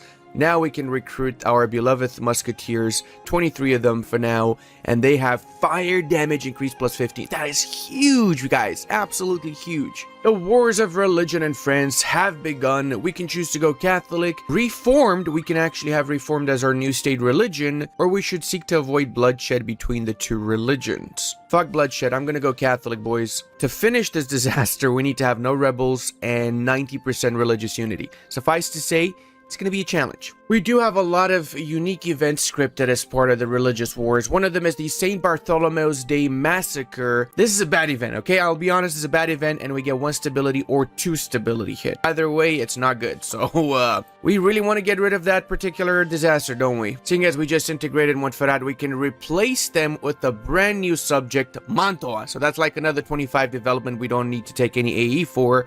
And I'm also going to be declaring my war on the Spaniards now so we can reconquer the stuff for our beloved subject Aragon. Oh my god, they are up to 32 development. They improved their province 13 times. Holy shit, Mantua. Actually, if I wait for 2 more years, I could probably take out Spain and Venice at the same time. So maybe I'll do that instead. Maybe I can just do a quick war against the Mamluks in these 2 years. The Mamluks even have any soldiers? 8,000 units. They're down from one of the greatest empires in my campaign to literally 8,000 boyos. That is just sad. The Anglican faith has also just spawned in, and that's going to be a bit of an issue. It kind of means we need to start hurrying up with conquering of the British Isles, because I don't want them to be Anglican by the time I conquer them. Oh, we have the baguette guns. Oh, baby. I'm gonna be a schnapple-dooping everyone around now. Look at those beautiful musketeers, everyone. Look at them. Just look at them. Oh my god, we get 25 religious unity from the Edict of Nantes? I did not even know that. So then, there you go, boys. We did get rid of it, and that's 4 stability. That's kind of crazy. It also means we get until the end of the game that war score versus other religions minus 5%. Alright, we made a little bit of a detour here because we want to make sure Mare does not join in future wars against us. That's why we canceled their alliance with the Mamelukes, and now we can just peace out the Mamelukes fair and square. I'm gonna go for as much land as possible, and maybe a little bit of money too, sure, why not? We're probably not gonna be able to core any of the stuff anyway right now, because I've got some other priorities. Before I declare my war on the Spaniards, I need to change my capital to the lowlands, because I've got the Dutch revolt because of one province here having converted to reformed. So if I don't change my capital to the lowlands, I will have to fight the Dutch. So I don't want to fight the Dutch. There you go. Changing capital is the easiest way to prevent the revolt from ever happening. That means we don't even need to have the Dutch and the Flemish as accepted cultures, and we still would not get the revolt anymore. Changing the capital here also changed our main center of trade. So we're gonna have to use our merchants to filter into this node, and we also need to make sure this node is the best node. So we're gonna have to invest a little bit in here and maybe get more provinces. I'm kind of eyeing up the Flemish provinces for that matter. Plus, getting some more ships is not a bad idea too. Time for the big war. Poland, colon, and we're going to co-belligerate Venice, which means we get a few extra nations added in here. Set Barcelona as the war target, and let's go. Make sure we take our war target as soon as possible. Holy shit, my generals are absolute trash. It is crazy how bad they are. But actually, since Spain is the main war target, maybe we need to focus a little bit more on the Venetians first, so we get them out of the war before anything. We're going to do a quick cheeky war against Serbia too, the last remnants of a free holdout in the Balkans. Ew, we got a horrible air. Oh no, oh Charles, why must thou looketh out the window so intensely? I'm not making this shit up, dude. They took Pyrenees back at 7%. I'm going up to 71. Why? Just why? Yeah, I think I've got enough war score with the Venetians. Yeah, there you go. We just want to get the coastline in this war. Maybe a little bit of money too, just so we can weaken them a tiny bit, and that's it. There we go. Now we can focus 100% on the Spanish, which are pretty freaking strong. I'll be honest, they are actually pretty freaking strong right now. But we're going to use the excess military mana to just take all the fortifications and just carpet siege the entirety of Spain to force them to give up, basically. Actually, after we take Toledo, we probably want to turn our attention to Portugal, because we want to piece them out first before the Spanish. The Neapolitan Republican emissaries. Let's break that union, shall we, boys? This stupid siege doesn't fall again at 70, motherfucker! Yeah, I've calmed down now. I'm not gonna take my chances with the freaking Portuguese. I'm just gonna assault and freaking take all these provinces really fast so I can peace out Portugal now. There we go. Spending 55 mana is worth it. Are you really? What is this freaking RNG, brother? Bro, I swear, like, I've had some insanely bad RNG in this campaign. It is unfreaking believable how bad RNG I've had. Now we can take not only max money, we can also go for the war reparations, and we can get a few more provinces from the New World, which means that we'll be able to get a merchant from our New World colony, because it's going to have 10 provinces now. Okay, we basically won now. We just need to finish carpet sieging everything. We destroyed their armies. They've got nothing left. You can run, but you cannot hide, Castel. You cannot hide whatsoever. There you go. That is avec la Stacken Vapenicarum. Now we just got to unsiege North Africa, because they did manage to take North Africa whilst we were busy trying to take Spain. Bro, how the hell am I getting the worst humans in... What is this? What the hell are these? What are these airs, man? And also, Naples just broke away. Is that because of our rebels? Oh, hell yeah. I'm going to do a white peace with them. Yeah, I'll do a white peace. That's actually really great news. So I think we can now enforce our deal. So we're going to go for this. We're taking the coastline, basically, of Aragon. And we're taking the island of Sardinia, as well as the province of Messina. That's more than enough for now. And in the next war, we're going to take the rest of Aragon, basically. Holy shit, dude. 003. Come on, man. Please. Please stop. What is going on, brother? Also, I realized we don't actually have a flagship, so let's remediate that and get a flagship. Increase the movement speed as well, and get the Jolly Roger Roger flag up too, since we will be doing a lot of privateering in the New World, especially to get more of that trade in here from parts that we don't have too many colonies in. The best day ever is here. We unlocked Dewesville, boys. Plus, we can get the culture conversion cost reduction as well now. So converting provinces is insanely cheap. Look at that, 16 to start converting the Tunisian parts. You can get a couple of these down like in the middle areas, so that way we get the adjacency bonuses afterwards and we can convert stuff even cheaper. I also want to attack the Ottomans, but Karakoyunlu is protecting them, so what I'm going to do is I'm going to attack Karakoyunlu first and then the Ottomans second, so we have two separate wars and have an easier time of dealing with both of these. By the way, guys, I kept the buildings in the tab here. I'm curious if you guys like that or if it's too much information. I like to keep it so I get an idea of what exactly I'm building, and I feel like maybe you guys can also learn a little bit more as I'm progressing what exactly I'm building, so I don't have to talk about it. You just see it on the side here. Considering the absolute dog shit leaders I've had so far, I'm gonna keep the 513, and it pains me to say that because the 513 is not amazing. No, I've changed my mind. I cannot have a 513. I'm sorry, I cannot. Okay, that's the literally 7th heir I'm disinheriting. Please make a good one. So now we can convert provinces for even cheaper, guys. Look at that. The adjacent provinces to the ones we've already converted get the adjacency bonus. So it's 8 mana to convert to our culture, which is ridiculous. This means we're going to have no more issues in North Africa after we make everybody our religion and our culture. Truce with Naples is done also, so let's go ahead and attack them. Naples is rightful French clay. Everybody is aware of that. Come on. The Council of Trent. Okay, well, we have two options here. Either we're friendly towards them and we get missionary strength versus heretics reduction, or we're harsh and we get extra missionary strength. Harsh it is, baby. Harsh road for me. Oh, Naples actually build 2 extra fortifications. Okay, this is not going to be a cakewalk like I imagined it would be initially. Oh my god, they've developed this lands too, haven't they? Oh my god, dude, what is this? 21 times developed, 21 times. Holy brother, what is this, man? Oh my god. Oh, this is going to be painful to take all of Naples now. That is actually crazy, the amount of times they've developed their provinces, bro. Okay, we can take the provinces that we really need. I'm not going to go into the rest of the... Oh my god, yes! First attempt out, by the way, guys. Totally didn't need to murder my whole freaking family 8 freaking times to get this dude. Awesome heir, okay? Just saying. But yeah, we only need these lands for the Roman Empire, so we're not going to go into the northern bits. But now, Ottomans can rest assured they're safe for the time being. We're only taking the provinces we need, nothing extra outside of that, so that's it. GG's, Karakoyunlu. Alright, we've annexed Syria, which means we got the line of sight of the Syrians, because the Syrians start with line of sight over Asia. We got all the Asian bits as our known lands now. It's a nice little trick you guys can do. Say, when you're playing as the Byzantines, you can vassalize one of the Muslim nations around here and then annex them, and that way you get sight over the entirety of Asia, or you can do it as anyone, really. Freaking 108 aggressive expansion for this is just insane, brother. Like, actually insane. I am going to see if I can actually get an alliance with these guys. I can, before they are going to join any coalition. But that way, even if Austria joins and Venice joins in a coalition, it doesn't really matter.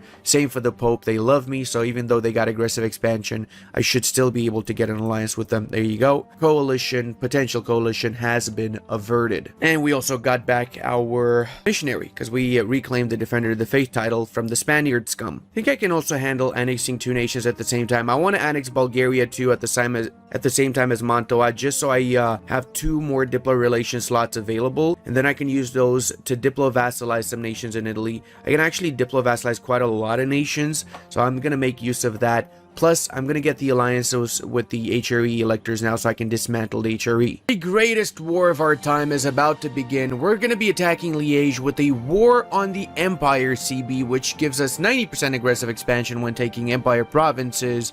The real reason for this is because we're going to be dismantling the HRE. We're going to co-belligerate Nassau, which is going to bring in Saxony. So all we need to do afterwards is occupy the capitals of Saxony, Würzburg, and Austria. And then we Clicius Maximus, and the Empire is no more. It's not going to be an easy one, though, because we do have a lot of nations we're fighting right now.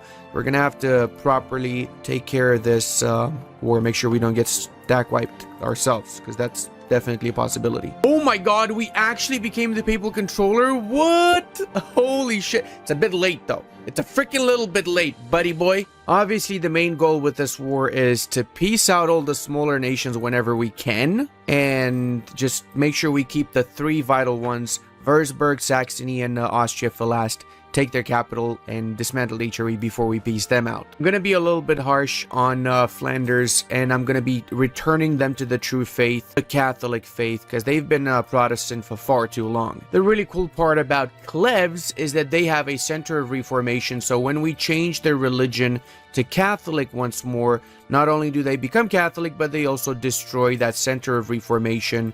Skibbity boo, skibbity bay, check it out. That just literally disappeared in front of us. That happens because they are one province minor and the center of reformation was in their capital, which gets converted when you convert them to your religion. No, I'm just realizing I converted like 6 nations already back to Catholicism. This war was really good for the Catholics.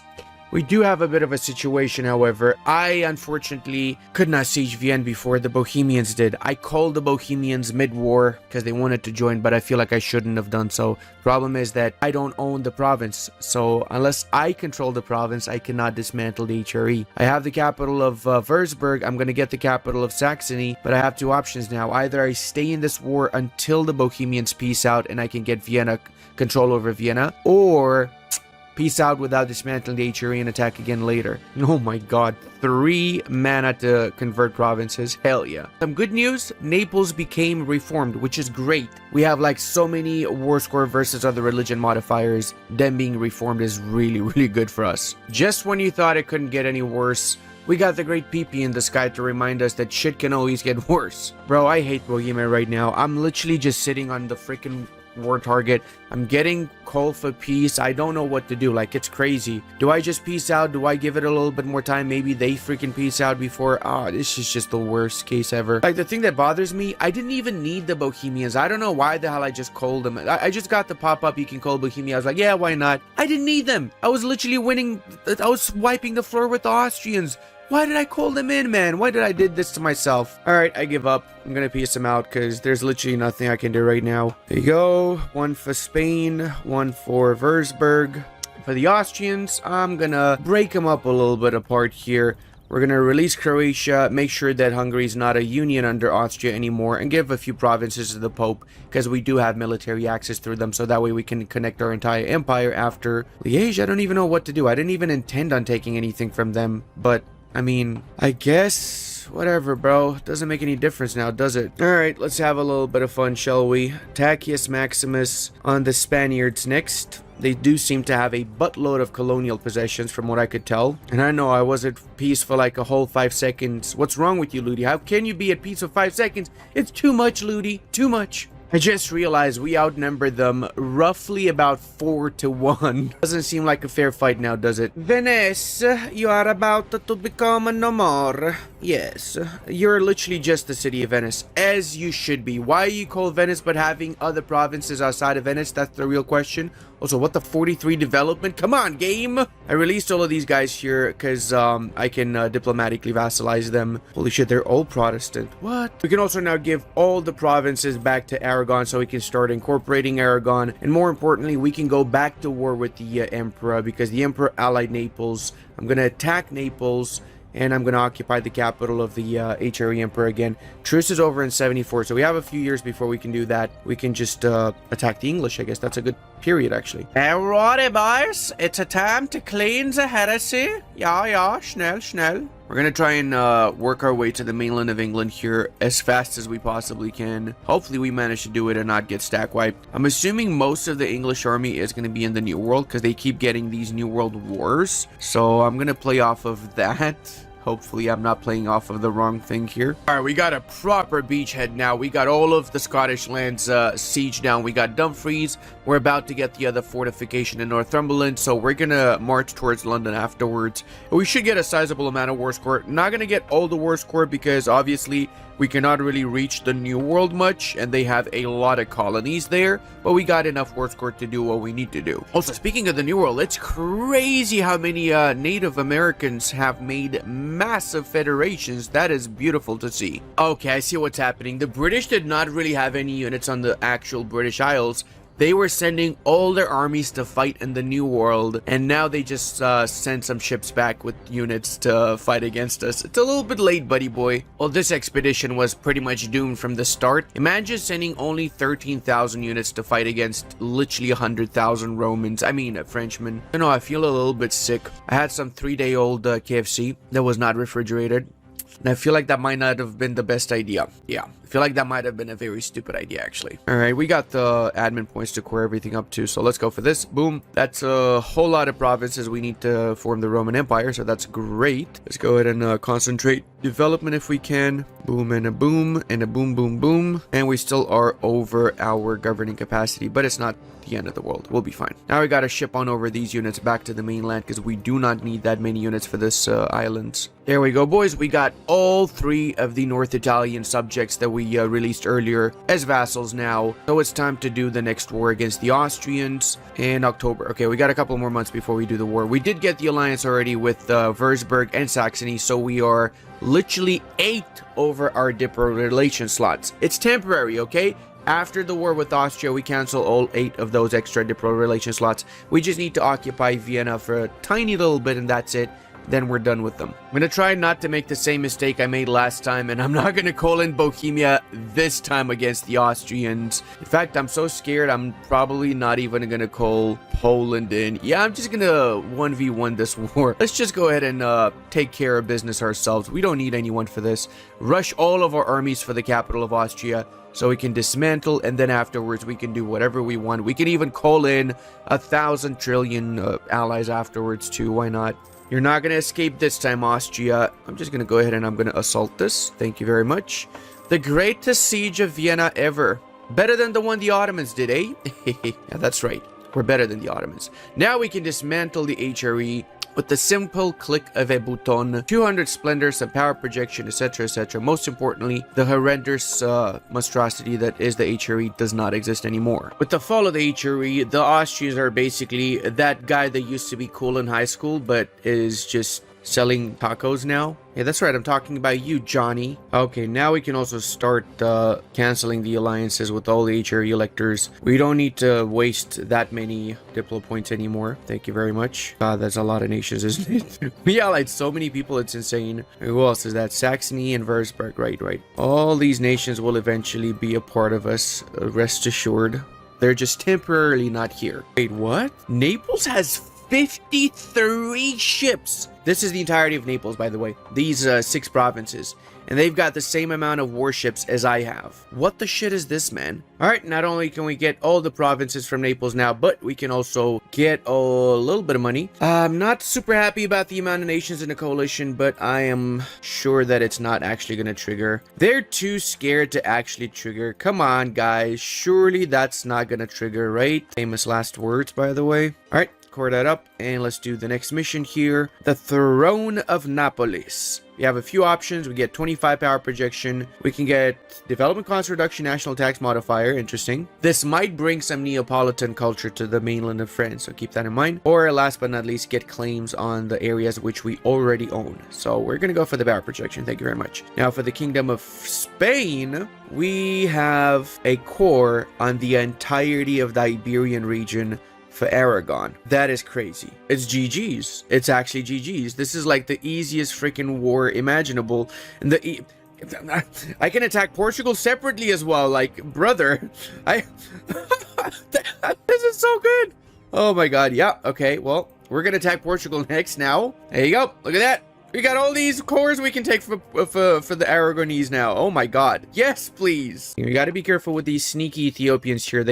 We're at war with them, and I kind of forgot that I'm at war with them. So yeah. Now, we do have a lot of our subjects here helping out. And I'm also going to give a little bit of an idea of what the situation is. We basically have most of the Roman Empire. The Iberian parts we're going to conquer now because we have cores on all of Iberia for our subject Aragon. That's part of the missions. And it's also the reason why I'm staying as the French for a lot longer, because I want to do all the missions that we have here as France, get all the benefits from these missions, and just go through the flavor itself of doing all these missions here. Our estates looks a little bit like this, but we're close to the 1600s, which means absolutely absolutism, so we're gonna have to start getting rid of some of these privileges if we want to have high absolutism. We changed a few of the privileges around, the reforms around, better yet. We went for the decentralized bureaucracy, which lowers minimum autonomy in territories by 5%. That is honestly one of the best reforms you can go for mid to late game. Let's go ahead and transfer all of these provinces to my subject of Aragon. I might need to go into the colonies as well. If I'm not mistaken, they do have some colonies around the New World. This is our current national idea. As religious is going to help us a lot because we also want to do all of our provinces, convert all of our provinces to our main culture. So that religious is going to give an extra 25% culture conversion cost and an extra 15% from the cultural unity policy, which is between religious and influence ideas. It's basically why I'm converting everything for very few Diplo points right now. It's going to get even cheaper once we have the adjacency bonus around the rest of the empire. Now, to give a better overview of the rest of the world, we've got a pretty strong Japan in the Asian bits. Ming did not collapse. More unified Bukhara and Chagatai. Kind of funny to see Bukhara form. I usually see this in multiplayers, not so much in single player games. Karakoyunlu is basically our buffer state to the east, and we're going to eventually eat them up. Next target is going to be, of course, Africa. So I'm going to start properly consolidating Africa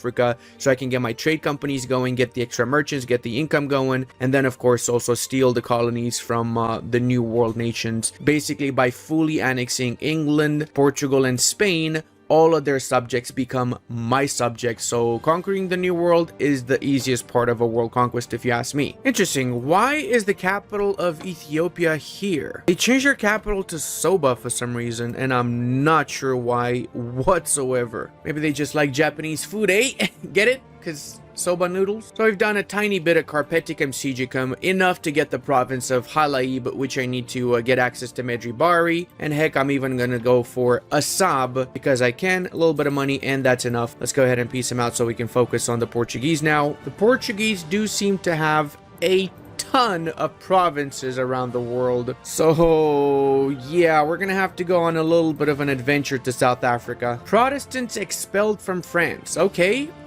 reform turned to Austria. We lose a little bit of tax, and we change a lot of provinces to Catholic. I am so down for that. Look at this. Look at this. We got rid of all of our Protestants in here. No more Protestant provinces in the south of Italy. I'm obviously targeting right now provinces that are not accepted cultures. So everything that's accepted is going to, for the time being, still be whatever culture they are. But everything else is turning to French, boys. It's all a French land. Oh, schnitzel. I just realized Theodoro still exists. What? These guys are literal survivors, man. That is insane. Of course, we have to go to war with our good ally Bohemia because our other good ally Poland decided they want to be nasty and they want to attack them. This is how alliances are broken, sadly, guys. This is literally how you lose alliances for no good reason. The other hand, though, it's probably best if we crush Bohemia. They have been pretty aggressive. I don't like aggressive nations in my areas, okay? I want to be the only nice guy here. I'm not aggressive, okay? That's not what I meant by that. But you know what? I can do my peace deal with the Portuguese now. So let's go for this. We're taking a few provinces here. Oh no, Flanders turned reformed. That's an easy kill for me. I've had my eyes on Flanders for a while since they've got provinces we need within our main English Channel node. Okay, we basically pieced out a little bit early from the Bohemian War, but that's fine because we really need to integrate these three subjects in North Africa. Once these are gone, we have 3 extra diplo relation slots so we can make 3 new subjects. There's so many nations that would love to diplomatically be our subject. That is crazy. Basically, all of the ex-HRE nations want to become our subjects right now. Look at this. I'll just randomly click any of them. These guys, see? They want to be our subjects if we just improve relations with them a little bit more. How about these guys? See, they also want to be our subjects. Everybody wants to be our subject. We might as well fill up those slots with Diplo subjects if we can, right? Also going to cancel the increased levies privilege for the nobility. It does mean we lose a little bit of manpower, max manpower cap, but it's fine because we want to seize the rest of the nobility's crownlands because we want to go up to 100% crownlands for one of our missions and because we're going into the age of absolutism. I just realized I'm losing 23 Diplo points a month. That is crazy. That is actually freaking crazy. I hope I don't mess this up, and I hope I have enough time to actually integrate all of these subjects. Hey, we can get a new rival now too, Bohemia. Beautiful. And there you go. We got Padua, so now it's only minus 12 a month. But we should be fine in a month because then we only have one nation left, Ferrara, to integrate. And we also got over 50 loyalty with the burger, so now we can start seizing more crownlands again. Beautiful. We also now have the Mauritian infantry, way better than the previous soldiers soldiers we had, so we can begin the next war. Before we do begin the next war, which nation should I ally? Because who I ally is basically who I'm going to be making into a subject afterwards. Quite literally, every single one of the HRE nations want to become my subjects right now. The Great Horde wants to become my subject. What the hell? They exist? Oh, they do exist. They've got like, oh my god, they have a lot of cores. You know what? Why not? Let's make the Great Horde our Diplo subject. I mean, we're just trying to go for a historical gameplay, right? We're gonna do the same with Strasbourg simply because Alsace-Lorraine, eh? No, really, that's pretty much why. This might be a little bit of a bigger war because it's not just the Spaniards involved. We also have nations such as Genoa and Geneva, all the G-sounding nations, Geneva, Genoa, Brigance, all the G-sounding nations, okay? All of them. And Venice too, also a G-sounding nation, of course. Gone are the days when the Venetians actually ruled the waves. It is not them, it is us who rules the waves now. Oh shit, Ragusa's in this. I didn't even realize. Well, that's an easy war right there. Basically free land. Literally free land, actually. Oh, and Poland wants to join in. Yeah, sure, why not? Wait, why is Trier in this? Oh my god, how many nations are in this war? Wait, no. Trier's? Oh, that's Genoa. They have the exact same flag. Look at this. What's the difference between this? You cannot even tell. I don't want to make you guys jealous, but I just got Kozonak. Oh, that is delicious. Oh my god. I freaking love Easter just because of this one thing, I swear. You know, this war makes me realize one very important thing. I need to get more ships. My fleet died to the Venetian fleet. Not even the Spanish one. They died to the Venetian one, bro. That is pathetic. That is actually pathetic. Not like I don't have freaking money. I should just build a ton of heavy ships, for Christ's sake. Let's get like, I don't know, this many heavy ships. Yeah, you see that? I'm a bit of an influencer myself, okay? Because I influence nations. That's what influencer means. We're also going to be scornfully insulting nations, so we get above 190 relations with the Great Horde. Yoink! My horde and yoink, my Strasbourg. Now for Geneva, boys, we're going to be asking them to return back to the true faith. There you go. Hopefully they also convert that little center of reformation they got in Amrach, so we don't need to worry about it anymore. Gonna take a few provinces from Genoa just because I want to. We're gonna basically keep them as the city of Genoa. That's it. That's literally the entirety of Genoa. It's just the city of Genoa now. We got all the provinces they got in the Mediterranean. As for the Spaniards, I'm actually not gonna take the war target Cuenca because I just realized I would much rather cuck them, as in prevent them from having provinces outside of my areas. So they're gonna have no coastline. I'm taking their islands. I'm taking their holdings in Africa. So yeah, Spain, good luck with reaching your colonies, brother. Good luck with it. They're officially the Spanish reservation, guys. That's what we got here. Well, here we go again. Another dogshit heir that we have to disinherit, boys. Know that I just came out of a war, but I feel like I can definitely take on the English. They don't really have many units on the actual English mainlands here. Most of their armies are probably still somewhere in North America bullying the natives. Also, what the shit? They've basically got half of North America by 1591. That is insane. That is really fast. Plan did not work, guys. Spain does have more islands around. They got a few footholds in South Africa as well that I could not reach. So I guess in the next war, we're gonna be committing the Spainio Cuccus. You know what would be really funny to get from the English in this war? Florida. Yeah, that's right. I'm taking Florida from the English so I can make another colony, and as such, it has more than 10 provinces, so we can get another merchant. And I'm taking the northern parts of England, actually. I'm not taking the good stuff in the south. I'm taking the rest of it. Another reason why I took this is because now we border the Chickasaw Federation and we're close to Hasinai, so if we really wanted to, we could push for a couple of colonial wars and get a big chunk of the New World already. Ladies and gentlemen, I give to you our new colony, Le Baguette. Why must you do this to me? What is going on with these heirs? Like, come on, just give me a good one. This is a great opportunity for me to attack Astrakhan and Theodoro because Russia's not joining in. So let's go ahead for that. We need to take those cores back for our subjects. How is this even worse? Seriously, man, how is this? I want to get the other guy back now. See, guys, most of the times when I record videos, I don't leave in the amount of times I disinherit heirs and a lot of the bad shit that happens in my runs. But from now on, I'm gonna do so because I've seen people be like, Ludi, how come you never get this? I get it a fuck ton, okay? I just don't leave it in the final edits. But now you're gonna see all my pain. Alright, you ready for that? Ooh, 8 Diplo points to convert provinces to my culture. I am in love. Jesus, even the carnal sins heirs are horrible, man. Come on. 245. My leader's 41 now. No, I want something better than that. Come on. 302 now. No. I'm getting the feeling that I might not have an ally in Russia after this peace deal, because they're gonna be like, yo, we want all your provinces, Ludi. We want every single one of them. That's why I've been currying favors with them. They're at war. Well, that's unfortunate. I would like to get at least this province back from them, if not more provinces, before they cancel the alliance with me. I am not making this shit up. It is actually insane, the amount of RNG that I get. I got no words. I got no words left. And now these people change their capital back to Gondor. Like, why was it in Soba? Why is it in Gondor? No, so many questions, Ethiopia. So many questions. Oh, baby. 666 air.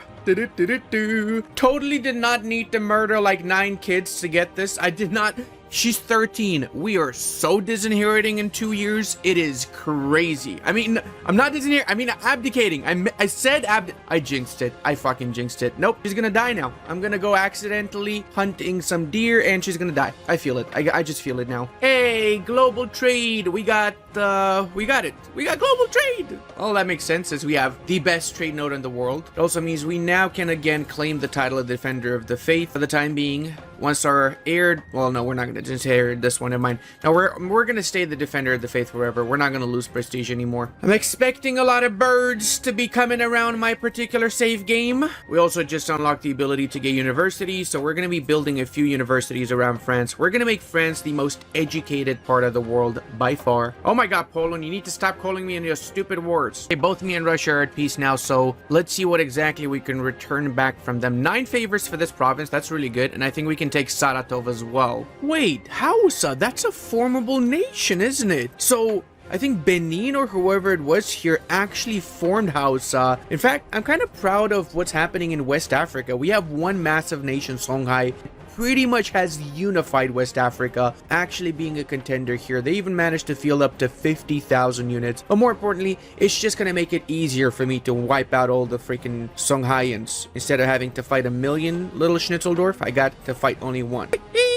We're the bad guys. We're totally the bad guys. All right, we're going to take the coastline here and cancel course just because I want to. And that's it. There you go. Beautiful. So I'm taking this because this is within the Ivory Coast trade node. So we want to have all the Ivory Coast trade node provinces, convert them to our religion, and then we make a trade company out of all of these provinces. The truce is once more over with Spain. So let's go ahead and attack them. I actually didn't time this properly. I forgot to bring my units by the border with them because I forgot the truce is about to get over with them. I was literally about to attack the Austrians, and then I realized, wait a second, isn't the truce about to finish with Spain? And yes, apparently it was. Oh wow, okay, I think Spain has actually smartened up. They've actually built 3 new fortifications, level 4 ones, not even shit ones, and they've also had all of their army sitting here when the war started. So the AI realized it is in danger. It definitely realized. I mean, look at this. We have a little bit of a semblance of an actual fight on our hands now, which has been a while since that happened. So yeah, I'm glad to see that. I'm actually losing a battle. Oh my god, I'm so happy I actually get to fight an actual war and not just ruffle stomp these people. Something that is pretty stupid though is that they still haven't built an actual fortification on their capital, which some would say is the most important place to build a fortification in. Oh dude, they've got colonizers increasing the development in these provinces. Oh, that's not good. That's actually not good. We don't want this. They've improved this 15 times already? Come on. Actually, when I set the colonizers to improve provinces, they improve like once every 20 freaking years. But Castile, apparently, they improve like crazy. Oh no, our leader has died and we got the amazing 666 heir. Such a sad day, guys. Totally sad. And we also inherited Milan because we had like a 30%, 40% chance of inheriting. So that's not a surprise. I've also been positioning my troops around the Songhaians here because it's time we teach them a lesson. Far too long have the people of Songhai sucked up our social security. Not sure what they did suck, but they did suck up something for sure. Otherwise, why would I be so mad at them? I wouldn't just randomly be mad at a nation for no reason, okay? That's not like me. But I'm mad. I'm very mad. I don't take enough provinces to get a foothold in both of these trade notes here. Both of them, I say. I'm actually thinking to take like this, basically around the Sahara, and then also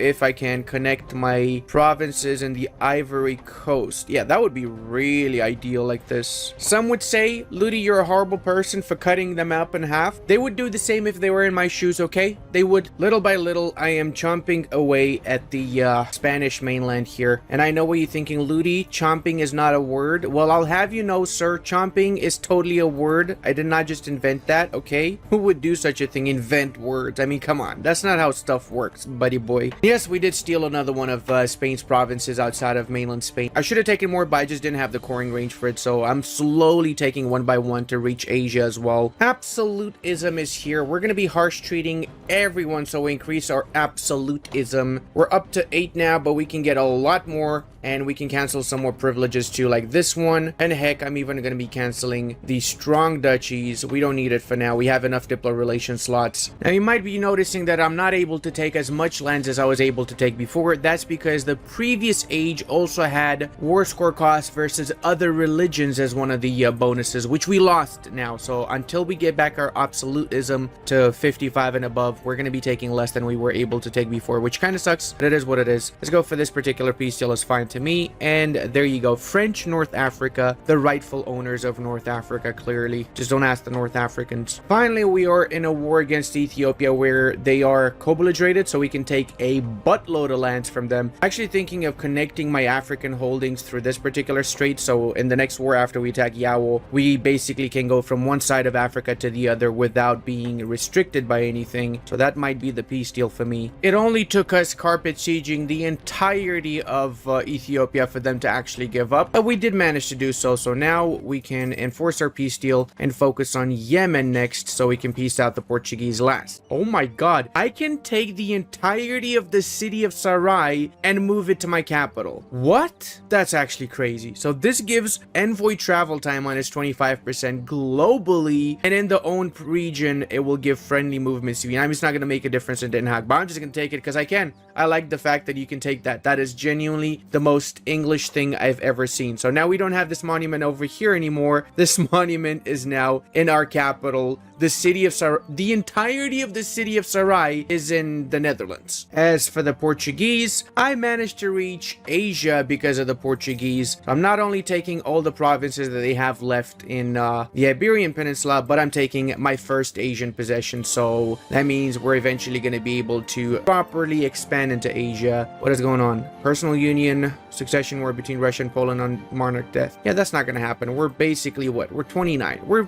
young as a Schnitzeldorf, okay? We're really young. That's not going to be an issue. Now, speaking of issues, let's go back to Russia because we want to use the rest of our favors before we cancel that eventually alliance. Bro, come on. Again with the trash heirs? Really, really? Louis. Brother, Louis. Stop looking out the window. Here's an interesting question. Why are there 15 Polish hussars in Haiti? That's just strange to me. Also, the natives have absolutely destroyed my colony, so it's time to take back what's rightfully ours and crush these scum. Oh my god, dude, this fortification went from 71% to 64%. It literally went down, bro. How? Why are you going down? Oh my god.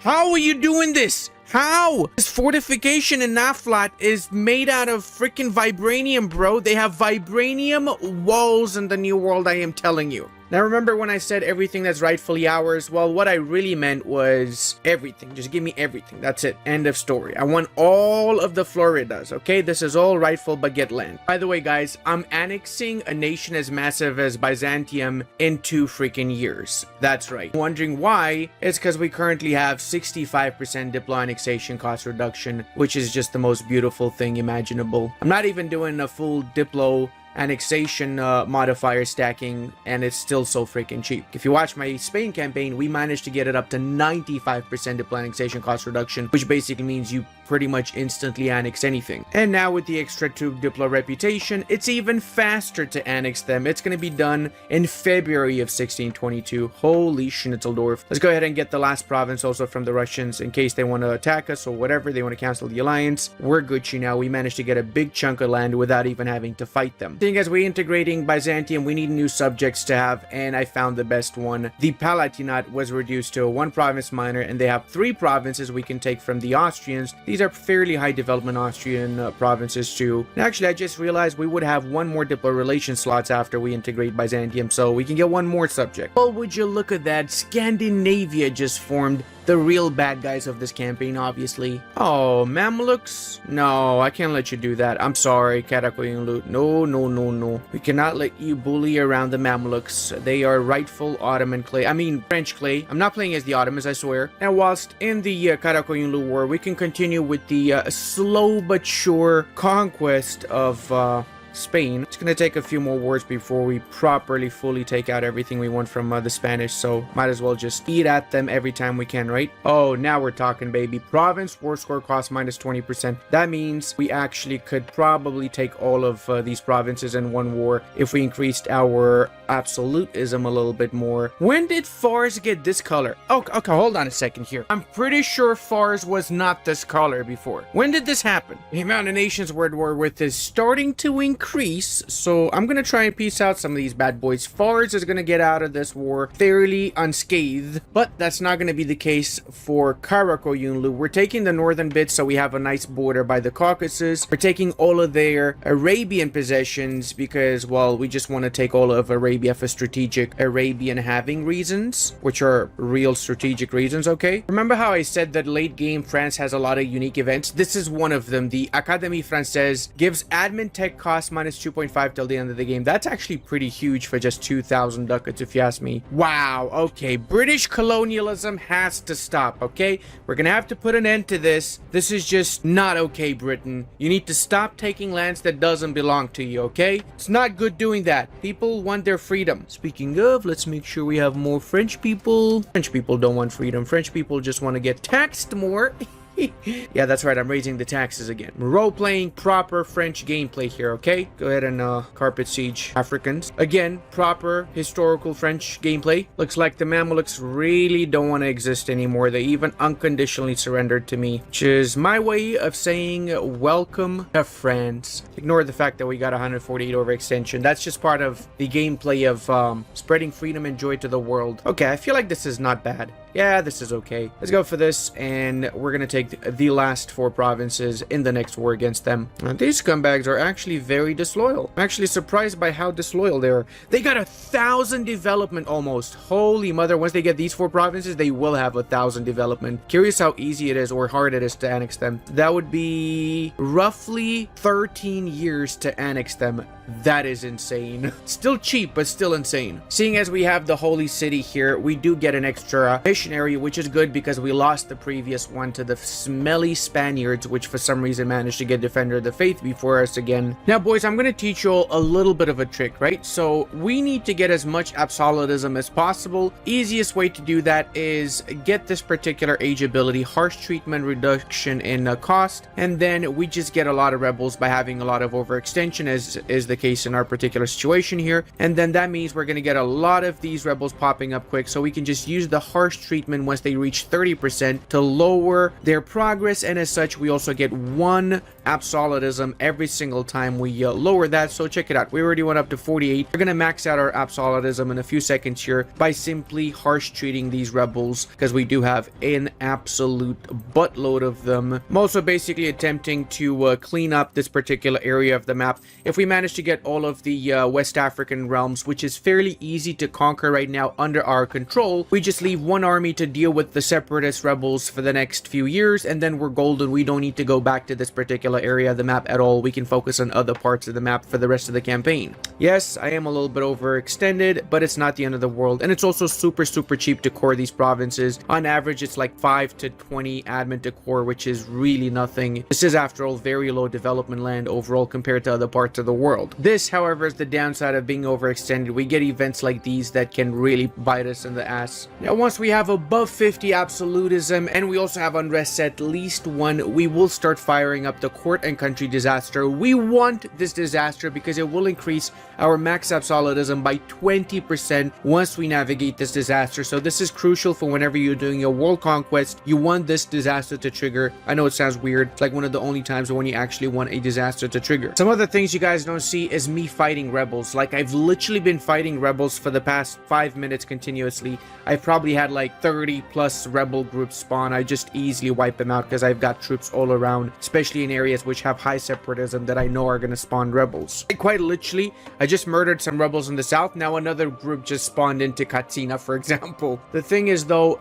it is required. We really need to get that unrest high. So for us to get the unrest high, the only way right now for me to do it is to just get a lot of overextension. That's kind of why, until I at least fire the court and country disaster, I need to have a lot of provinces that I'm coring and be overextended as schnapps. Oh, we got rebels in the province of Gabu. All right, fine. I literally just said that because I wanted to say the name. Are you happy now? I like me the province of Gabu. All right, and one more war, and then we have all the English provinces we're ever gonna need. Right now, the English have more provinces in Africa than they have in actual British Isles. Okay, I think we now can also do Dismantle the Empire mission because we've got the provinces of Klebs, Aachen, and Frankfurt, which is now officially our subject, so we can start improving with them after this. That means we have the Iron Crown trait for Adelaide de Valois. Iron Crown trait is where? Okay, seriously, where's my crown? I feel scammed. I'm assuming you do not get the Iron Crown trait if she already has 3 traits given out. That is so unfortunate, it's crazy. Since we're also the Pope now, we can call for a crusade. I'm gonna call for a crusade against Karakoyunlu that I plan on attacking in a few moments, and I'm going to be attacking the Bohemians because I do need to keep on being at war. If we're at peace for whatever reason, it means that we're not playing this properly. We need to have overextension high to keep this event from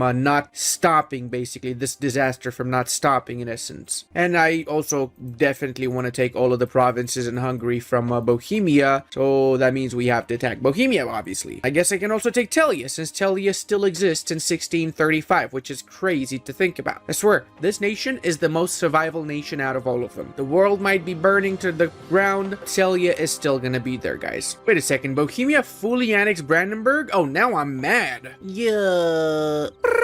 So my event stopped because I did not have at least one unrest and I was not at war. Gotta remember to always be at war until this freaking event finishes. Schnitzel, man. I was so close to triggering it as well. I mean, disaster. I keep calling it event, but it's a disaster. Other easy way to increase your absolutism is to also stab up, strengthen government, and even easier is to just lower autonomy. So whenever you're at peace and you've got provinces with high autonomy, lowering autonomy will give you a ton of absolutism. Every time I see the province of Salamanca, I think of Hector Salamanca from Breaking Bad. Can I say, I'm a simple man, okay? I'm a simple man.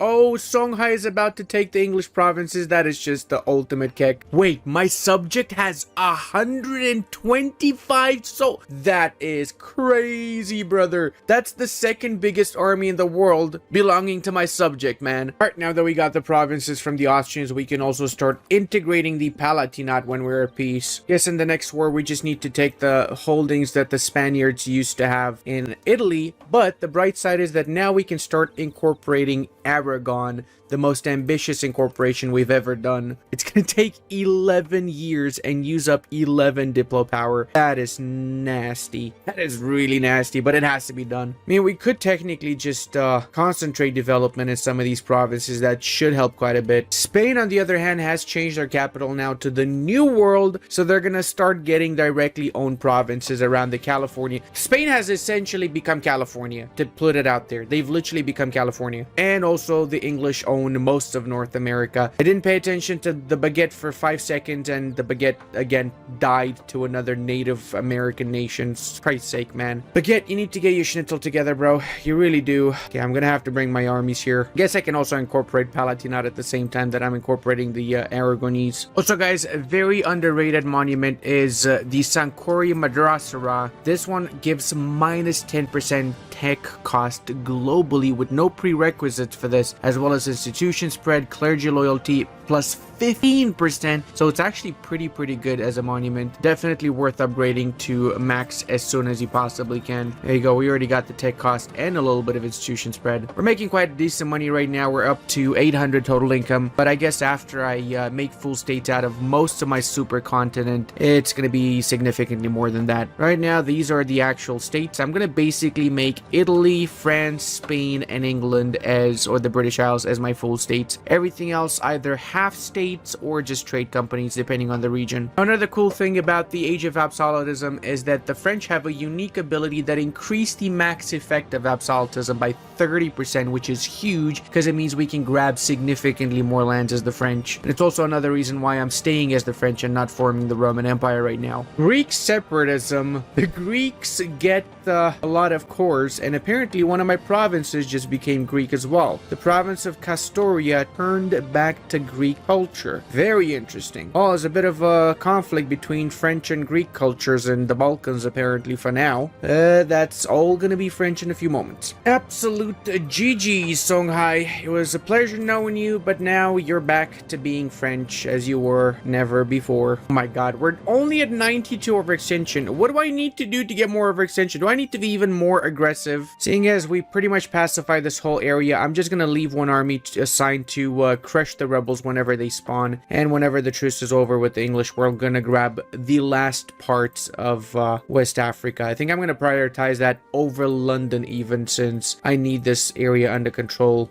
Another really underrated monument is this one here, since it offers global trade power, trade efficiency, and caravan power, and quite a lot of it too, so you really can make a massive amount of money if you scale and you add these modifiers up together. Man of my word, I'm only taking the provinces they have in Africa for now. We'll handle the actual English provinces in the next war. We just annexed Aragon, and this is the most beautiful thing I've ever seen. Holy schnitzel, that's amazing. Okay, now we gotta decide how many of these provinces where we're going to make into full cores. Eventually we want to make all of them into full cores, where we got to steadily do it. We cannot just do it all at the same time instantly. Oh, and now that we have Aragon, we're going to focus everything on upgrading this particular fort to maximum, because this is going to give us an extra 15 war score versus other religions, and pretty much everyone we're fighting is not Catholic, right? So that's basically about everyone around with a few exceptions. Oh boys, we just got access to the furnaces, but we don't have any coal right now, sadly. All right, we can do our next peace deal. This time it's going to be for some provinces in Mexico, so we can establish a Mexican colony alongside, of course, the last remnants of Spanish claims in Italy. Oh, this is beautiful. The French Signoria of Genoa turns all the provinces in Genoa to Francienne. So we didn't even need to use our own diplo points to convert these provinces to our own culture. Now we're properly getting back into it, boys. We're up to freaking 223 overextension, because why the schnitzel not? We also managed to get quite a few provinces within the German area, so now we got culture conversion cost minus 20%,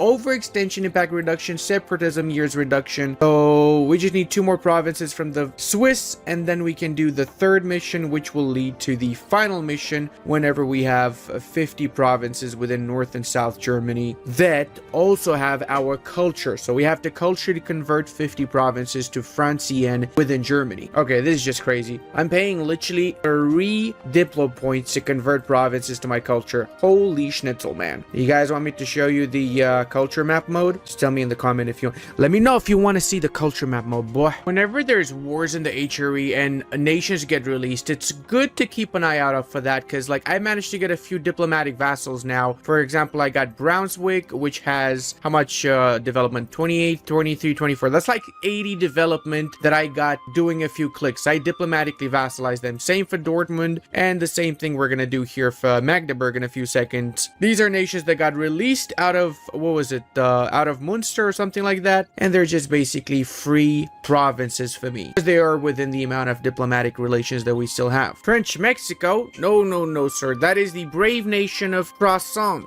Should have called it Le Croissant, shouldn't I? Of course, we're going to be attacking Hasinai next whenever the Spaniards are done with them, unless they fully annex them, of course. In the meanwhile, we can also do a quick cheeky war against the free-for-all nation of Britain.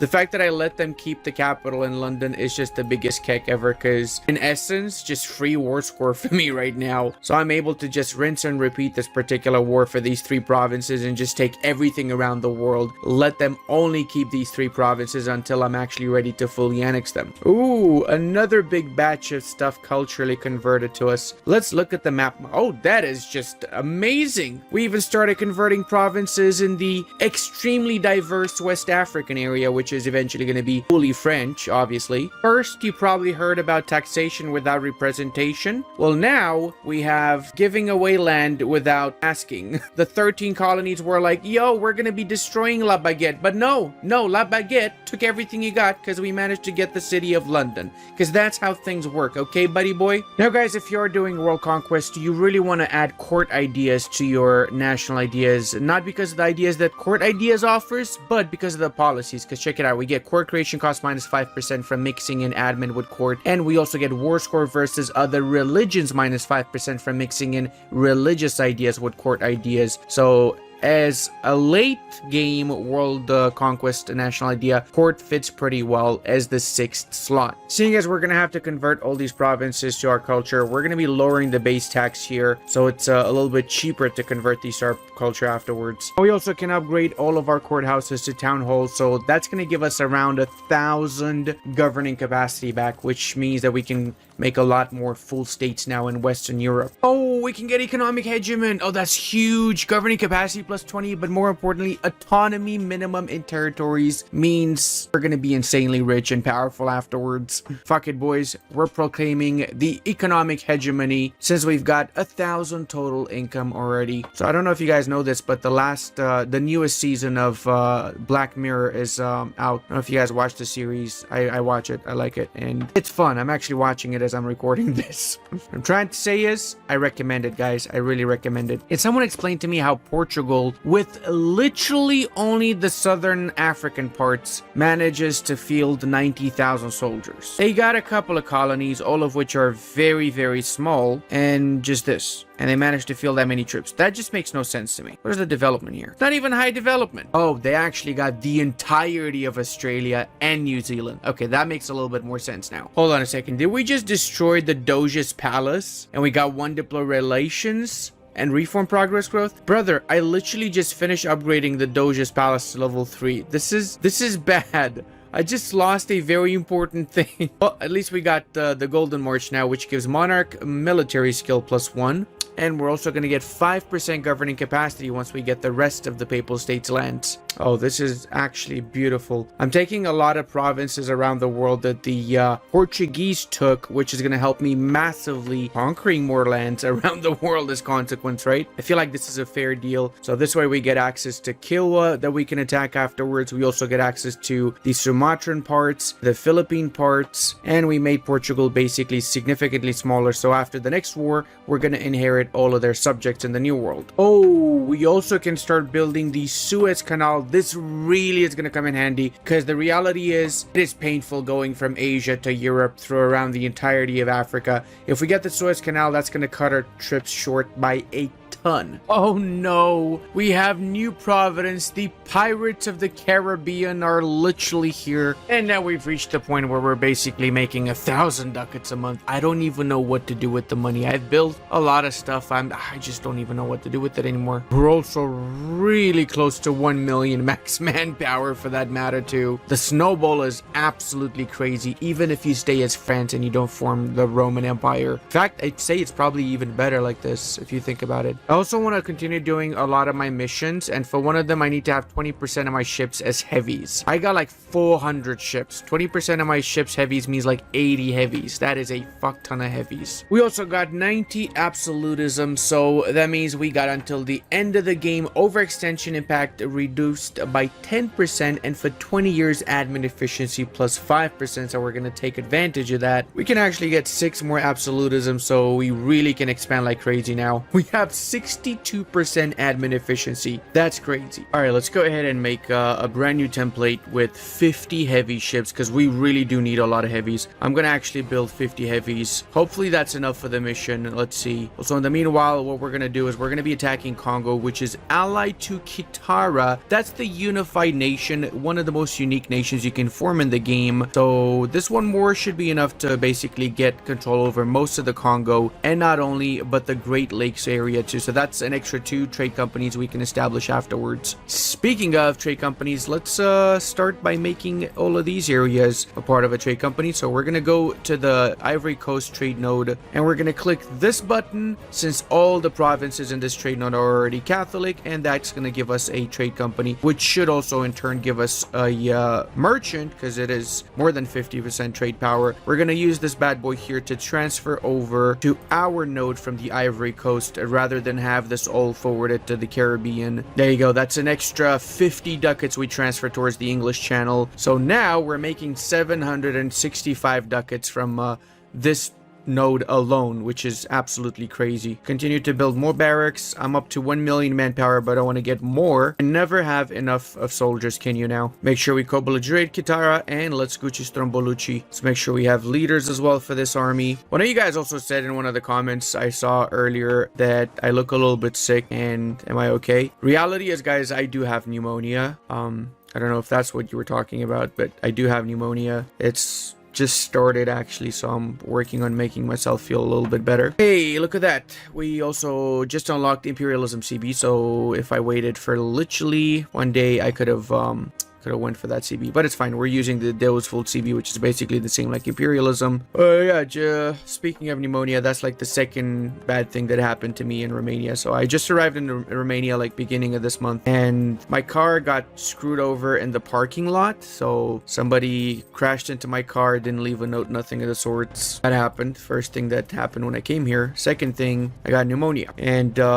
yeah, lots of other little things as well. It's great to be back home. Great to be back home for sure. And if you're talking about the stuff on my face, that's a different disease. Not much I can do about that one, unfortunately. But yeah, rest assured, guys, I'll be fine. I'll be okay, don't worry. I'm a big boy, I can take care of myself. Do apologize about the camera being the way it is, unfortunately, until I get back home in Japan. There's not much I can do about this particular camera. It's because of the lighting in the room too is really horrible. You guys want to see the cultural map mode? Check it out. Almost everything is already Francian, which is absolutely delicious. Let's go ahead and convert even more provinces to Francian, shall we? Not gonna lie, I'm actually having a ton of fun with this campaign. I might even do this as a world conquest, because we still have a lot of time. We have 120 years. I can probably finish the world conquest by 1750 if I push for it even. Now, speaking of, we do need more units, so let's go ahead and recruit some more soldiers, shall we? We haven't even gotten that many musketeers. We can have up to 123 musketeers, which is a lot more than we currently have. I'm actually gonna have to restructure my armies. I don't think I have enough artillery pieces right now as it stands. I do need a lot more. You know what? I'm also kind of lazy to just divide with the cavalry. Even though cavalry is worth having in your armies, just because of comfort, I'm just going to disband my cavalry units and just have artillery and infantry only, just so it's easier for me to split up my units and divide my units before going into combat and such. And I'm also going to be making 150 more light ships, because we need to assign some light ships over in this particular trade node. That way we can start sucking up a buttload of trade from Fars and filter it all the way into our main nodes afterwards. And with the heavy ships finished building, we now have a fraction that is equivalent to us getting the Port of Calais mission done, which also leads to the Old Alliance, where basically we upgrade the monument at Edinburgh by 1 level. London calling, we need to have all the provinces in London, which is very easy. We literally just have to attack these bad boys. So Tacius Maximus, assign a proper general, because that looks like an absolute chat of a general that they got there. A 5621, what the it's Oliver Cromwell! Oh my god, that's the famous revolutionary. Republican protector of the British people, kinda. Well, Oliver, you better not fail your English peeps, eh? Looks a little bit like you did fail them, though. You're a failure, Oliver. You're an absolute failure. You should be ashamed of yourself, okay? Ashamed, I say. Oh god. Oh no, the English. The English are screwing me in the New World. I forgot that they have a massive New World empire. There you go. No more English troopers for you. Go ahead and assault this as well, or at least barrage it. Once we have London, we should be able to get quite a big chunk of the New World. But the question is, do I want the New World or do I just want to get London? So what I'm going to do now is I'm also going to be changing one of my admin policies. I'm going to remove the diplomatic annexation cost one, because I'm not annexing anyone diplomatically right now. I will give it back whenever I am starting to annex anyone. And I might might use the war score versus other religions if I need it. So say if I'm in a war and they got way more provinces than I can actually conquer, then giving this particular policy out will allow me to conquer 5% more of their provinces. And similarly, I'm going to cancel this policy at least until I start annexing nations again. Also, what you might not be seeing is that I'm literally building every single thing imaginable everywhere. I mean, I'm literally building at all times. Check out my building queue. I don't even want to turn it on because it's just massive. Look at the amount of stuff I'm building right now. This is just insane. We're turning that off. I don't want to have that. All right, we got London. Let's also destroy their fleet, shall we? So I know their fleet's going to be like, yo, I want to run away. But you cannot run away, okay? You cannot. That's the harsh reality, sir. Oh, actually, I just realized if we fully annex the English, what happens is their colonies become our colonies. Didn't I just say that earlier in the video? I think I did. My colony Baguette has declared like 5-6 wars against natives and lost every single one of them. That sucks because I cannot enforce peace if my colony is the one that declared the war. It is just ridiculous. This is what getting the gold rush event in the late campaign is like. 20,000 gold for one inflation. Holy mother. So we spent a little bit of extra admin points so we can get the next admin tech. So now we're admin tech 24, 28 years ahead of time, basically. So what that means is that we can build the counting houses. This is insanely OP. Look at this. We're literally getting 1 ducat from building the counting houses in some of our biggest production development provinces. But overall, counting houses is when your economy literally doubles. And I really mean doubles. So now, guys, I like my standard army at this point to be around 50 infantry with 36 artillery. Ideally, you want to have 44 infantry with 6 cavalry and 36 artillery, but again, I'm just lazy. I'm tired of calculating how much divided into cavalry is and stuff, so I just do this. This is my standard army, and then I split it in half. I have 25 infantry, 18 artillery, one next to the other, and before I start my war, I merge these 2 stacks if I need to actually fight another battle with another army. That's the ideal composition for 1691 when our combat width is 36, because that means only 36 units will be in the front row and the back row at any given time. And obviously you want some extra infantry and some extra cavalry for the extra padding, and the cavalry for the flanks, which deal double the amount of damage to 2 units at the same time or more, depending on the amount of cavalry that you've got. It's up to you, man, if you want to have the extra cavalry or not. It's just easier without them, honestly, because it's just such a pain to calculate all that stuff. After a mere 600 days, we managed to get the province of Ruguru also, and that means we can do the peace deal. Let's go. I'm pretty sure that I can annex the entirety of both Kiganji and Congo. Just need to make sure we occupy these provinces because we cannot do a separate peace deal. I can only get both of these lands by getting the peace deal done through Congo. There we go. That is done. A little bit of money too. Nobody cares, as you would imagine, because there's nobody left to care in this area. These 2 natives are going to be gone in a few moments as well. I think I have underestimated the amount of ships that I need. I'm going to build 300 more light ships that we need for more trade nodes than the ones we have right now. I'm going to send to Chesapeake Bay 150 of my soldiers. Let's go ahead and add an admiral to this navy too. Yeah, I just realized I had forgotten to make a trade company out of the Barbary Coast line since they've been Catholic for a while now. That's just a lot of wasted money because I didn't get my merchant earlier, right? And of course, this merchant's going to be assigned to the Chesapeake Bay, meaning we're transferring an extra 40 ducats from there now. Also, a little bit of a fun fact, guys. You noticing how there's less glare on my camera? Do you want to know why? So they've got a lot of light from that side from the window, which I cannot cover, but I did like a little bit of a sunroof on the camera by putting my wallet in this kind of a shape. So whenever there's less glare, it's because my wallet's on top of the camera, making like a little bit of a tent on top of it. I'm the worst. So also scout around and see what else we can add to the trade company. Obviously, both of these areas we're adding to trade companies as soon as they finish coring and we finish converting them. How about this? We got 2 more provinces we need to convert here. I mean, I could manually add all of these lands to the trade company. I guess I can do that. It's annoying, but it is what it is. Time for another culture conversion session. We've made massive progress with the culture conversion. Check out this abso-freaking-lute beauty of a culture map, guys. It's been a while since we had a proper war against the Europeans too, so let's go ahead and clean up the border, shall we? We're gonna take the city of Rome so we have the ability to form the Roman Empire, which of course we're not gonna do, okay? I promised we're not gonna form it. So I've gotten myself in quite a few wars, and waiting for the English to peace out is not very viable anymore. I'm gonna just go ahead and peace him out because I also want to make sure my colony doesn't die out completely, and because I also want to make another colony in the New World, as such get more merchants in the process. The Louisiana company, of course, I'm talking about here. We had this company before, but for some reason it stopped existing, so gonna have to bring it back to life is what I'm trying to say here. So I can take pretty much half of the New World with, it's either half the New World or London. I gotta choose one of the two. I chose half of the New World, which means now I get my merchants from Louisiana being massive. La Baguette and Louisiana also got a lot of provinces, so they should be able to handle themselves. And I also got some provinces in Canada, so I can establish a brand new colony. That's like 3 extra merchants we're getting basically. It's also make sure these colonies have enough money, so I'm gonna pay off their debt. And not only that, but I'm also gonna be sending them some gifts after as well. Holy mother of God, these guys had 800 in debt. That is just insane. All right, let me send them 1,000 ducats each, or maybe 2,000 each should be fine for now, I guess. Yep, there you go, 2,000 for you. Louisiana, you get 2,000 as well.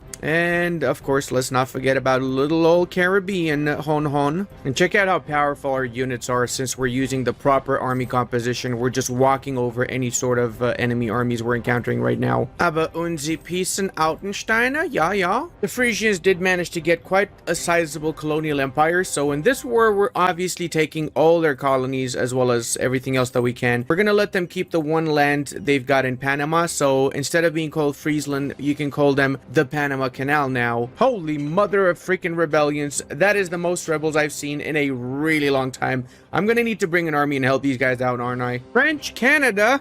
I think there's actually a name for the colony the French had in Canada, isn't it? I think it was called No Hablo Ingles. I'm pretty sure that's the name of that colony. Totally wasn't Quebec for whatever reason. The boys are here. Time to do the spring cleaning in the New World. Feel like us annexing the Pope completely might piss off some nations. I will take the fact that we're not going to get any papal authority to heart, and I'm just going to throw it out the window because I don't really give a schnitzel, okay? Look at this. We got 5% governing capacity from annexing them fully, and from the expand the French domain, we get an extra monarch admin skill guaranteed +1 and yearly papal influence +2 until the end of the game. That is crazy. Oh wait, no, that's if we align with the Pope. Never mind. Oh boy, we're 20 provinces over the amount we need to form the Roman Empire. Click, click, click, click, click. No, I'm not gonna do it. I'm not going to do it, okay? You know what else I'm not gonna do?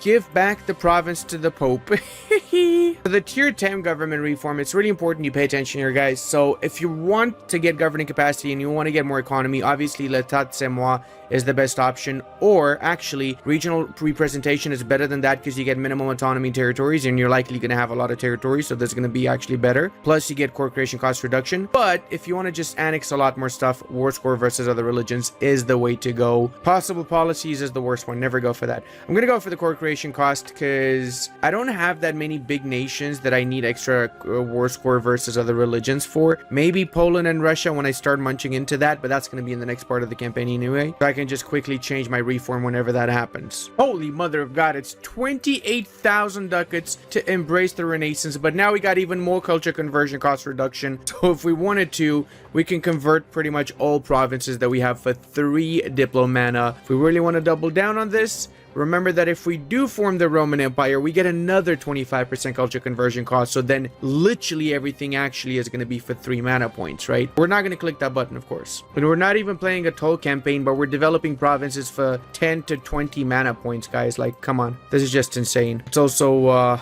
go ahead and convert even more provinces. Oh, I'm itching so hard. You've got no clue how hard I'm itching to click this button right now. Holy mother of God, 21 governing capacity back from building that in Frisia. That is insane. I mean, the development in German area is just crazy as it is. Look at this. They've got almost all of their provinces around 40, 43, 38, 43 development. That's just insane, man. That's still... It is still one war? Brother, I've got so much freaking administrative efficiency that we can take the entirety of Trier, which is like, how much? 300, 400 development or something in one war? Oh my God. You know what, boys? That was Vold, baby. Let's go, boys. Let's attack, yes, Maximus. Oh, Oh, baby, look at that. Oh, we got coal. You know what that means, boys? It means that we can start building our furnaces. One furnace alone gives 20 freaking Dukatensteiner. Holy Schnitzeldorf. We're standing at a cool 1.64 thousand profit right now. Julie d'Aubigny. Ooh, this is a unique event the French, I guess, have. She's a Gascon Catholic commander, discipline, and 50% cheaper. Sure, not like I care about it being 50% cheaper, but why the freaking Schnitzeldorf not, right? Since we have it, might as well get it. Wow, 92 aggressive expansion, but luckily for us, there's no nations that still exist, so that aggressive expansion means absolutely diddly squat. I'll be honest, I know you're supposed to open like 9 different fronts when you're doing a world conquest. I just like to take it one step at a time. I don't like to focus too much on too many fronts. It's just me, because I usually watch Netflix on my third monitor when I'm doing this world conquest, so what can I do, you know? It's also how I enjoy the game, so it's best to just play it how you enjoy it, right? Now, that being said, Bohemia is going to be completely wiped out. We're basically splitting it with the Poles right now, so Europe is not much of a situation. Europe, we just have to have a few wars with Poland, one war with Austria, Russia, Scandinavia, and Lithuania, and then Asia is where we're gonna have to really crack on down on them. Right now, I'm using one army to quell the separatists in West Africa, about 1 or 2 armies in Europe, but once we secure Central Europe, we're just gonna set up all of our armies by the border and just slowly but surely grind into the west further and further in,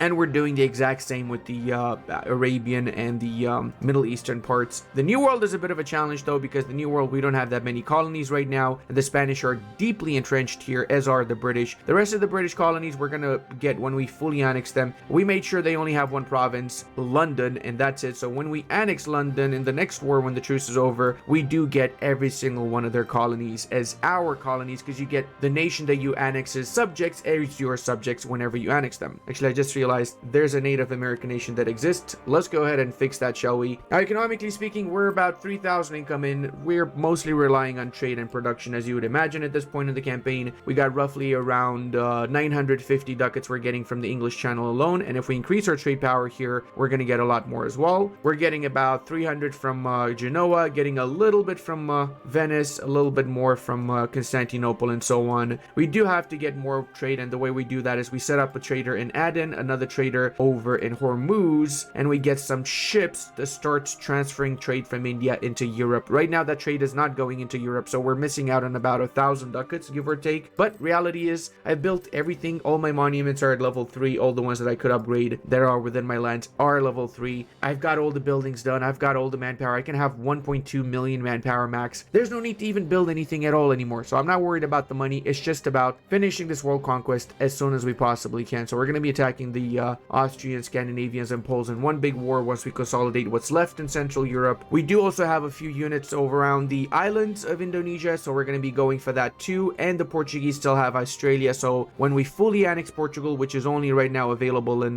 South Africa, this is the entirety of Portugal, we should get that Australian colony as ours too. I was actually looking through my videos and I realized that the last time I did the world conquest was 5 years ago, literally. So we really do have to make this. I think I had like 3 or 4 other world conquest campaigns in which I gave up like 10-20 years before I got everything, because I just got bored. Considering that EU5 is on the way, we're gonna be finishing a world conquest. I kind of want to get all my achievements before the new game comes out, so we're gonna be going for the EU4 completion, so we get all the achievements, of course. And I'm gonna do a lot of these live on Twitch, so if you want to check me out, head on over to Twitch. I'd love to have you over there. Now, I know what you're thinking, why don't you restore the Roman Empire? You literally would get so much more speed for a world conquest. We literally get national ideas that help us get more core creation cost. We get more culture conversion costs, so we would do it much easier. Well, that's the second part of the challenge. I want to do the world conquest staying as France, not switching over as Rome, both because it's a lot easier if you switch over as Rome. There's a lot of monuments, for example, that you'll be able to use if you're Roman. We could use the pyramids, which give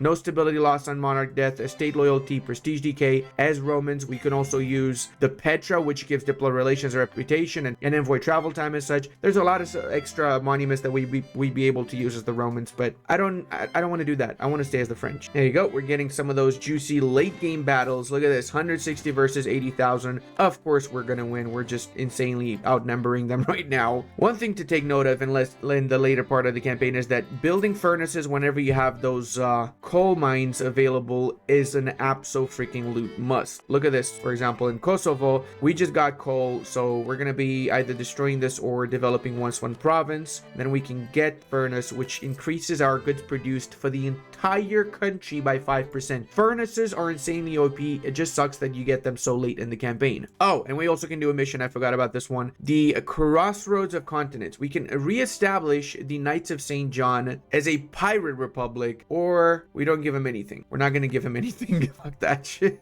I'm not able to raid. What's up with that? I'm supposed to be raiding people here. Come on, Paradox. Even more coal provinces. Holy Schnitzeldorf, boys. One thing to note for late game in the campaign, guys, is you want to be exploiting development if you plan on converting provinces to your particular culture. So for me, I plan on converting everything to Francian, which is why exploiting development is an absolute must, really, especially in areas which you have very high development. It helps out so much, even a little bit of development exploited every few years. Plus, exploiting development also can give you either manpower or sailors or cash, so it's really worth it. Look at this, even all of Italy is not our culture, so we're gonna have to fix that too. I also like that you can overlay the culture map with the exploit development map, so it's easier for you to realize which provinces need to be exploited, because of course I'm not gonna bother exploiting the French provinces now, am I? They're especially good in areas like this where we have half of Castile already French and the other half is still Castilian or whatever other Iberian culture they might be. Well, we ended up with about 22,000 ducats from exploiting development. Canceling alliances also at this point in the campaign is so freaking good. It's crazy good, because that way it makes it so much easier to divide and conquer the world, which in the late phase of the campaign should be your primary directive: divide and conquer. You basically want to be role-playing as Caesar at this point in the campaign.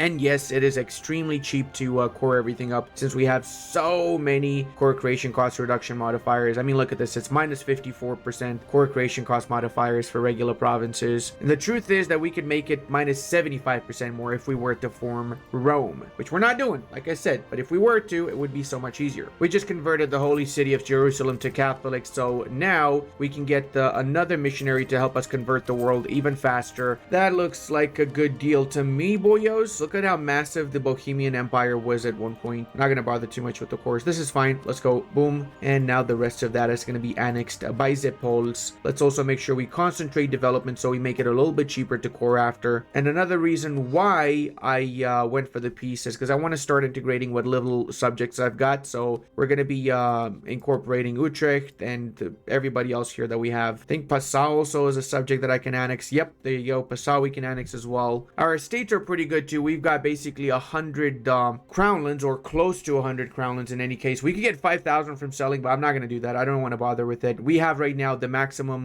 bonuses, yearly absolutism, an extra 15 max absolutism as well. And we have both the plus 100 governing capacity and the plus 1 mana privileges. And even with all of those, we're still up at 96 absolutism. If we were to get the court and country disaster, we would probably be able to get an extra 20% max absolutism. I have been trying to get this, but the problem is you have to be at war, gotta have stability less than 3, unrest, etc. And I have it, and then I forget about it, and then it resets the progress. Literally. I had my progress reset like 8 times, because I keep forgetting about it. So I just gave up on it at this point. Now, since I have so much money lying around, I'm also going to be getting some charter companies around the Indian subcontinent. Whichever has higher trade power is going to be my main target, of course. So like Surat would be an absolutely amazing province if I could get that. There you go. We can actually get Surat. So that's 22, 44 trade power. We can get even more by building up this particular trade company a lot more. Okay, we don't have enough wars clearly, so we're going to be starting another war. We called in Russia too, just so I can pay him back for the fact that they freaking called me in their stupid war against Nogai. Why would you need me against the one province minor, Russia? Explain that stuff to me, brother. Also, I just noticed a coalition formed. A farce! What a farce of a coalition, isn't it, boys? I'm a little bit worried that Kilwa might join into that coalition, though. So I'm going to be attacking Kilwa, which is allied to Adal, Aden, and I can that way get most of the Arabian area too under my control, as well as the entirety of the coastline of Africa. Also, the reason I want to stay as France for this campaign is because late game, France is the nation that has the the highest amount of content out of all of them. I'm talking about the revolutionary content, how the French Revolution works, and how we can use that to more easily do the world conquest, right? Or better yet, spread the revolution.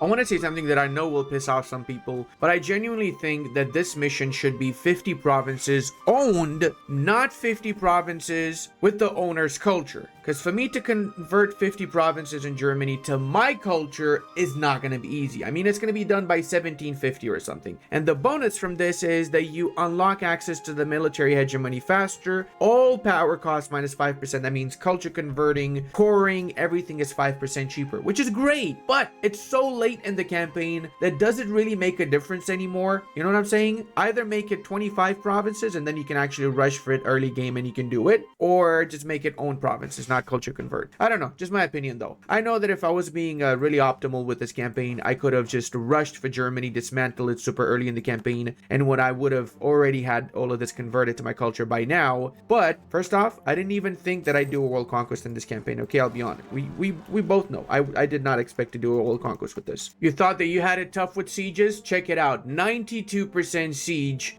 Do I even need to say anything else? Now I know what some of you might be saying. Ludi, why did you just white peace, no guy? Is it because you're a scumbag ally, or is it because you want them to win against the Russians, so then it's easier to take out the Russians because they have a lot less land, so less wars, huh?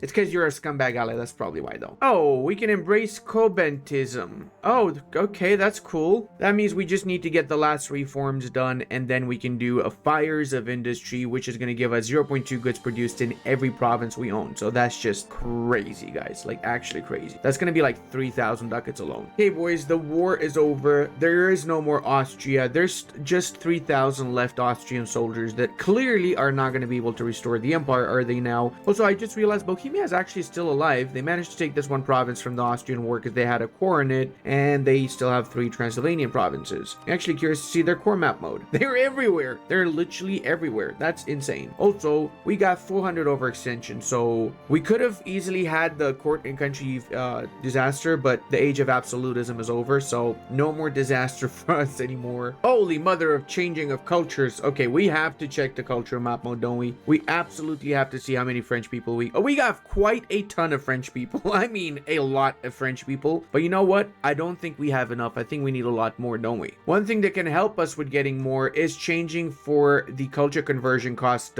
tier 3 bureaucratic reform. It does mean that we lose the 5% minimum autonomy territory, so that's a big hit on the economy overall, but it's still not the end of the world, and it does mean that we can convert stuff insanely cheap. It's almost as cheap as when we are the Romans, which of course we're not going to be because we're not planning on forming Rome, but just saying it's super cheap. How much bonus is that? That's like 80%? I'm not really sure. I'm pretty bad with math, but it's super cheap, okay? Now, boys, in the age of revolutions, one disaster that's unique to the French is, you guessed it, the French Revolution, where, if you didn't know, historically what happened is everybody just got along really well, and they just peacefully asked the monarchy to step down, and the monarchy said, yeah, sure, let's do that. Let's just go ahead and have a nice retirement on an island. Nothing bad happened. Totally nobody got decapitated en masse. The Friendship Revolution. Unlike these revolutions, which are very much so clearly not friendly, are they now? Have you guys ever watched Tulsa King? Because I'm watching it right now, and I'm like 6 episodes in. I'll be totally honest, I did not know that Sylvester Stallone is such a good actor. Like, only thing I thought about when I thought of Sylvester Stallone was, okay, that's just Rocky, or the boxer guy. Wait, no, that is Rocky. Rambo or Rocky. See, I'm so confused between them. They're the same character, man. One has guns, the other one doesn't. That's the only difference. Reality is that this was honestly a oh, come on, Russia, again with the crusade that you're not going to be able to win.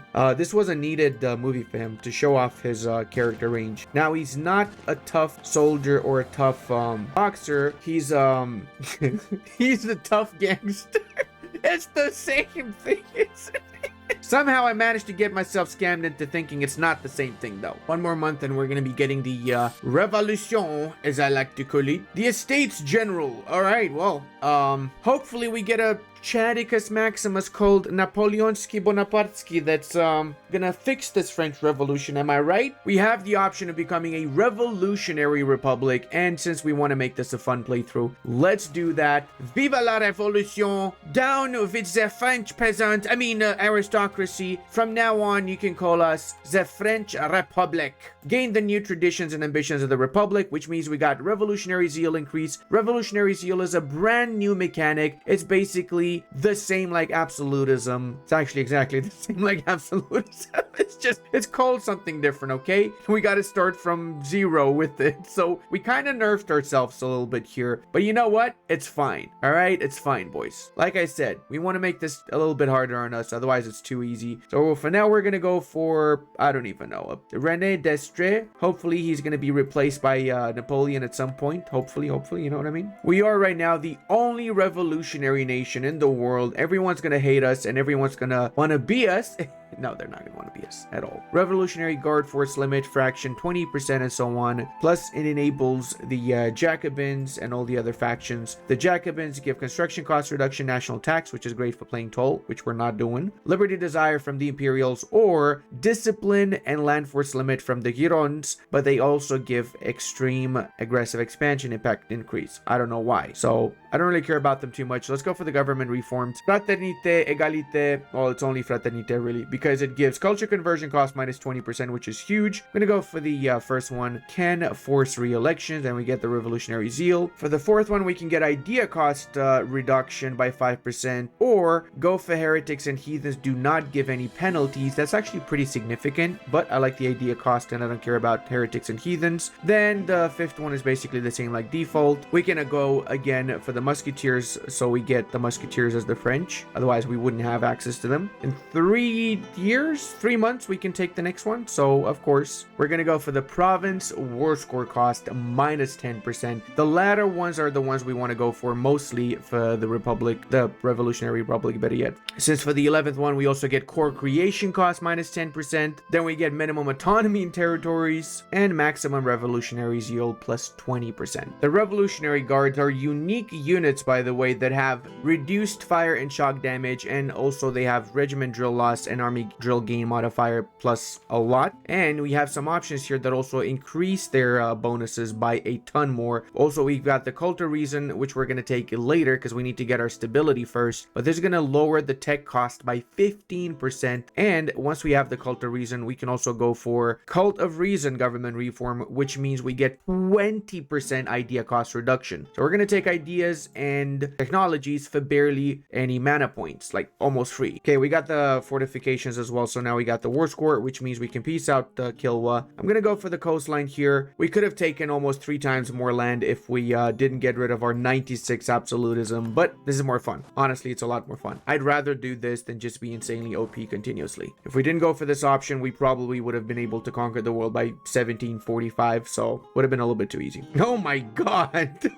Execute the enemies of the revolution. Okay. Doesn't seem like we're the good guys anymore, does it, boys? Oh, the fate of the monarchy. Gee, I wonder what happens if 360 people vote against and only... Oh, well, we got one stability. Surely nothing bad happened, right? Nobody pause and read that event. Nobody at all, please pause and read that event, okay? Surely the revolutionaries were the good guys, guys. Come on. They didn't do anything bad. Now, guys, here's the really cool part about being a revolutionary nation. As the French, you get access to unique revolutionary missions, boys. Look at this. We have Le Grande Armée. We need to have 50 revolutionary zeal, and then we get this bonus, and eventually we get invasion of the Italian nation, which gives development cost reduction, goods produced for the entirety of the campaign. Cross the Rhine gives revolutionary zeal and admin efficiency plus 5. Peninsula War gives until the end of the game morale of armies. All of these are permanent modifiers. All power cost minus 5%, so we can mix that in with the other all power cost once we finish converting all of the Germans to our culture. Right now, there's only one province. That's our culture. That means we get minus 10% all power cost from these two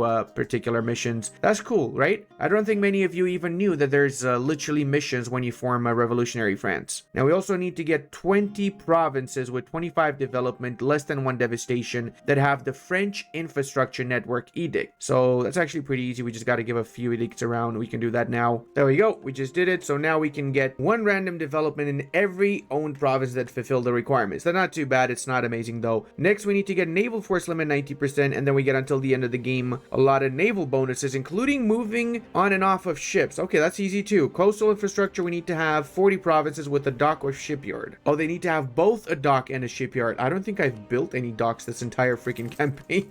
I mean, I guess we have a lot of money. We can do that right now. A lot of these other missions down the line though have been pretty much fully fulfilled. We just need to do a few more things, like build some barracks over in Italy, and then we'll be fine. Oh, we actually have almost all the prerequisites for getting domination of Europe. Holy schnitzel, that's awesome. Even for these missions, we have everything. We literally just need to get freaking 50 revolutionary zeal, and then we can do almost 80% of these missions. I love that this particular event happens exactly when I'm low on stability and I need stability. Okay, now we're getting a lot of rebels because of the whole revolutionary thing, so expansion is going to be put on a little bit of a hold until we fix all of these rebel issues and we stabilize the country a little bit more, I guess. Yeah, this is a lot of rebellions right now. Finally, our brave leader is here, Napoleon Bonaparte. We do need, in fact, his skill in becoming a great nation. We have the Reign of Terror removed from France as well. So, of course, for one stability, 100% we're gonna go for Monsieur Napoleon, the greatest council to have ever lived. However, he's 53 and 1714 doesn't make much sense, does he? He would not have even been conceived by this point. But I'm okay with it. Don't worry about it. Also, these are our revolutionary guards. They are absolutely overpowered, as you would imagine. So we're gonna be replacing our units pretty much with revolutionary guards or musketeers. Not gonna have anything that's not either musketeer or revolutionary guard. And we also have Napoleon as a general. I'm not gonna use him as a general though, because, well, let's face it, I don't want him to die. And even if it does die, you know, birds are everywhere. But yeah, no, I don't want to have to out that fort because he died. Holy schnitzel, the French nobles are rebelling. Doo-doo. French nobles are rebelling. Doo-doo. Oh my god, what the? How many French rebels are in the... Okay, come on. Hold on a second there, buddy boy. Hold on a freaking... Okay, we need to fix this.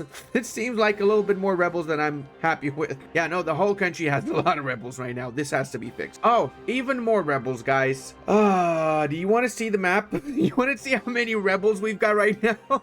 This stuff usually doesn't make it to the final edits. It's just stuff I do between wars. So I know people be like, you Ludi have 1,000 rebels, you don't have any. Motherfucker, I got a lot of rebels on my games, okay? Deal with it. Well, color me surprised, boys. Napoleon decided that he wants to be king forever, and we just became the first revolutionary empire, which again comes with its own unique government reforms. We do want to enable nobility estate, so we're gonna go for the noble privilege and basically go for similar stuff that we went for earlier with some slight changes. Idea cost is actually amazing. Kind of funny that Napoleon, you know, technically was supposed to be bringing France down the path of true democracy, and he just went full on back to monarchy. Oh, we can also do invasion of Italy, so until the end of the game, we get development cost reduction and goods produced plus 10%, and we're close to the Peninsular War, which is going to give morale of armies plus 10% too. We just have to convert a few more provinces to French or accept Castilian, one of the two options. I'm going to convert those provinces though. Hey, there you go, another easy mission here from the new secret missions that the French get. So we get, again, more naval tradition and more naval bonuses. Destroy the British, we just need to take the province of London and finish converting a few of these to our culture, and then we get morale of navies, durability, and heavy ship combat ability. And then the next one is going to give us trade efficiency plus 15%. Holy schnitzel, that's like 500 ducats right now. Well, apparently getting 4 stacks of 50 regiments in Spain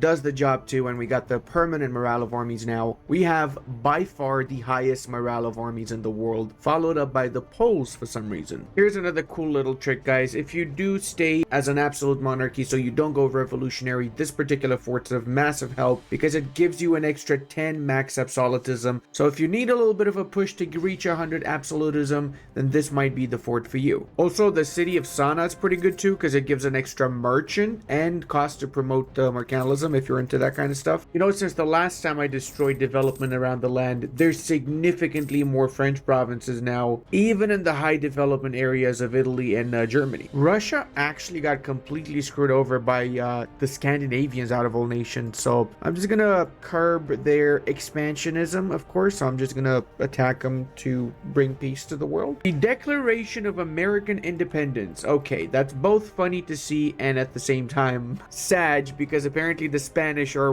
wiping out what's left of the British colonies in the New World. Eesh. Aw, good guy Scandinavia released Riazad for me to wipe him out.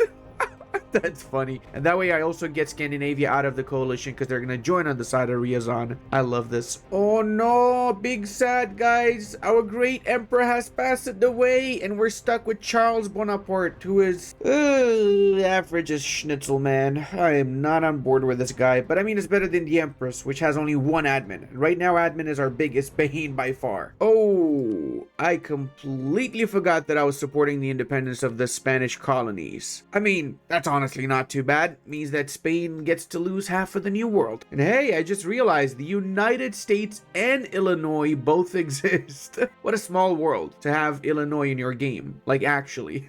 Since I also got my hands on the Narikala Fortress, we're gonna upgrade this to maximum because, guys, this is honestly really overpowered. Check it out. At level 3, every owned province in the region is gonna have basically free forts and are just insanely difficult to take. Like, that's crazy how overpowered they are. And the region is this, the Caucasian region. That's like 20 plus provinces. We basically get free level 8 fortifications. Of course, I'm gonna be spamming these in every single province now just because I can.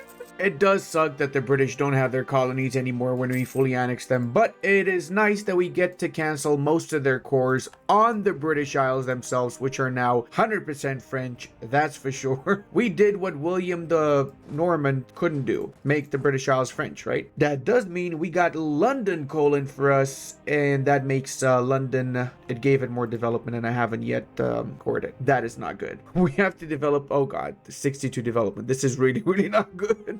I really should have waited for that. Now we can also do this mission, the French Isles, until the end of the game. Max promoted cultures, navy tradition or ship cannons, or dev cost reduction, culture conversion cost -2. Holy shit, how did I not know about that? Brother, I should have rushed for that. Oh my freaking god. Dude, that's crazy. I'm converting provinces for basically nothing right now. Oh, bro. If I form Rome, it's gonna be like literally 2-3 mana points. Hey, this also gives us 10 extra maximum zeal. That's huge. I think it's time that we also attack the Poles because we need to start cutting them down in size. They are extremely massive. So now that we've increased our revolutionary zeal to 95, we're basically getting about the same stuff that we were getting from absolutism. It's actually a little bit less, if I'm not mistaken, admin efficiency than we were getting before. But you know what? Makes up for it from the fact that we can get pretty much unlimited amounts of revolutionary guards, which are really powerful. Does mean now we're up to 53 admin efficiency, 10% less than what we had before, to be fair. Oh, that's a big blow for the Silesians and the Poles. And it also goes to show how overpowered the revolutionary guards are. I mean, we're literally wiping the floor with the Polish troops whenever we have engagements with them. It's not even any sort of a challenge, really. I mean, we have a mixture of both musketeers and most of the artillery is by now revolutionary guard artillery, so it's just really, really powerful because we also gave them the discipline bonus from the decisions.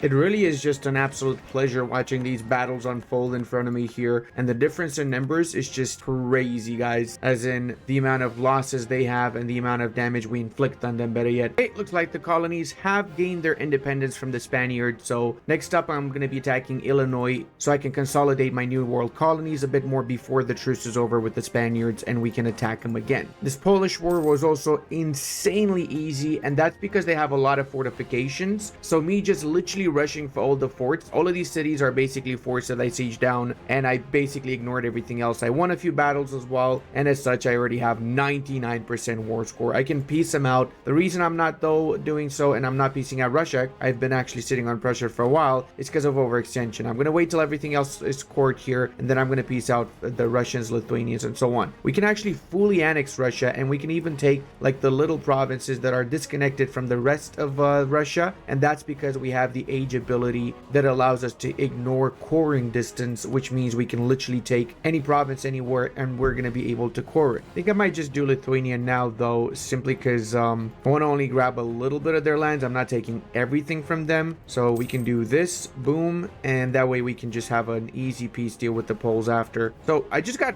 diplomatically insulted by Kazan. I swear I've been looking at this part of the map, I'm not even joking, for an hour. I didn't even know Kazan's alive. I genuinely just realized they exist right now. How's that possible, bro? I literally was looking at this part of the map, not another part, and I didn't see them somehow. What?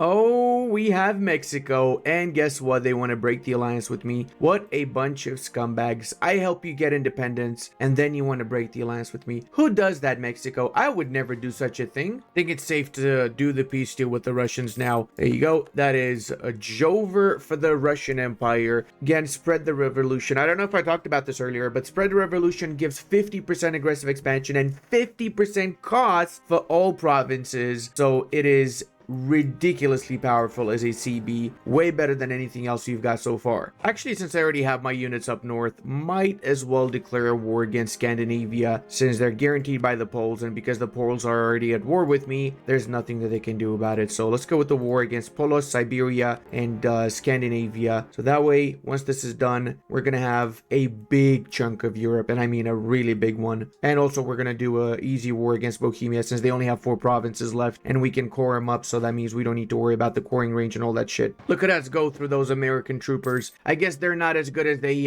think they are they now? Oh, this is not American movie. This is French movie. So you get the baguette and the French army win. You don't get guy chewing bubble gum and winning. Okay? Completely different somehow. There you go. That was Illinois' army as well. Let's wipe out the leftover army of the United States, and then we literally can just carpet siege the entirety of the New World, and that's it. We have won half of North America in essence. They got any other armies? They do have 50,000 more. Okay, I'm actually surprised by that. I was expecting them to not have many troops left. My favorite part is that the New World provinces automatically go to either French Louisiana or another one of my colonies, so I don't need to stress about having to core these provinces myself. Oh, we got some free lands here for the taken, boys. Let's hop on over. It pains me to do this because Silesia is the only other revolutionary state that I've seen around, but we have to wipe them out. It's just sad though, because this is such a beautiful thing to see. Revolutionary Silesia. It just sounds great. Oh, the revolution is beginning in Poland. Okay, I think it's time I piece them out then. I'm gonna basically go for the lands and the Baltic and the Ukrainian bits because it's a lot less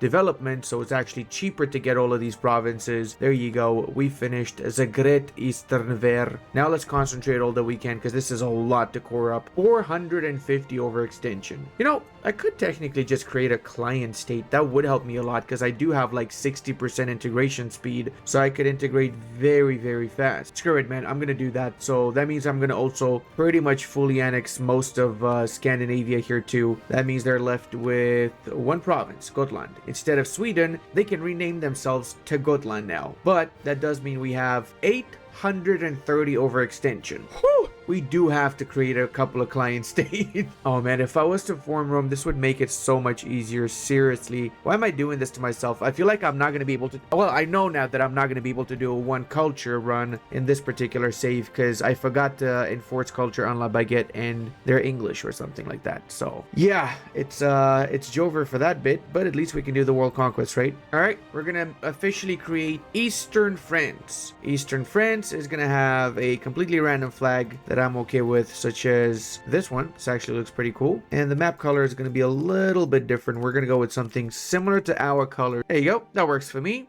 All right, now let's go ahead and give Eastern France provinces to make it bigger. And I've seen your comments in the previous videos. Ludi, why don't you just shift click, bro? Stop doing it one by one. So from now on, I'm going to give provinces one by one for the rest of eternity, just because I know it annoys you.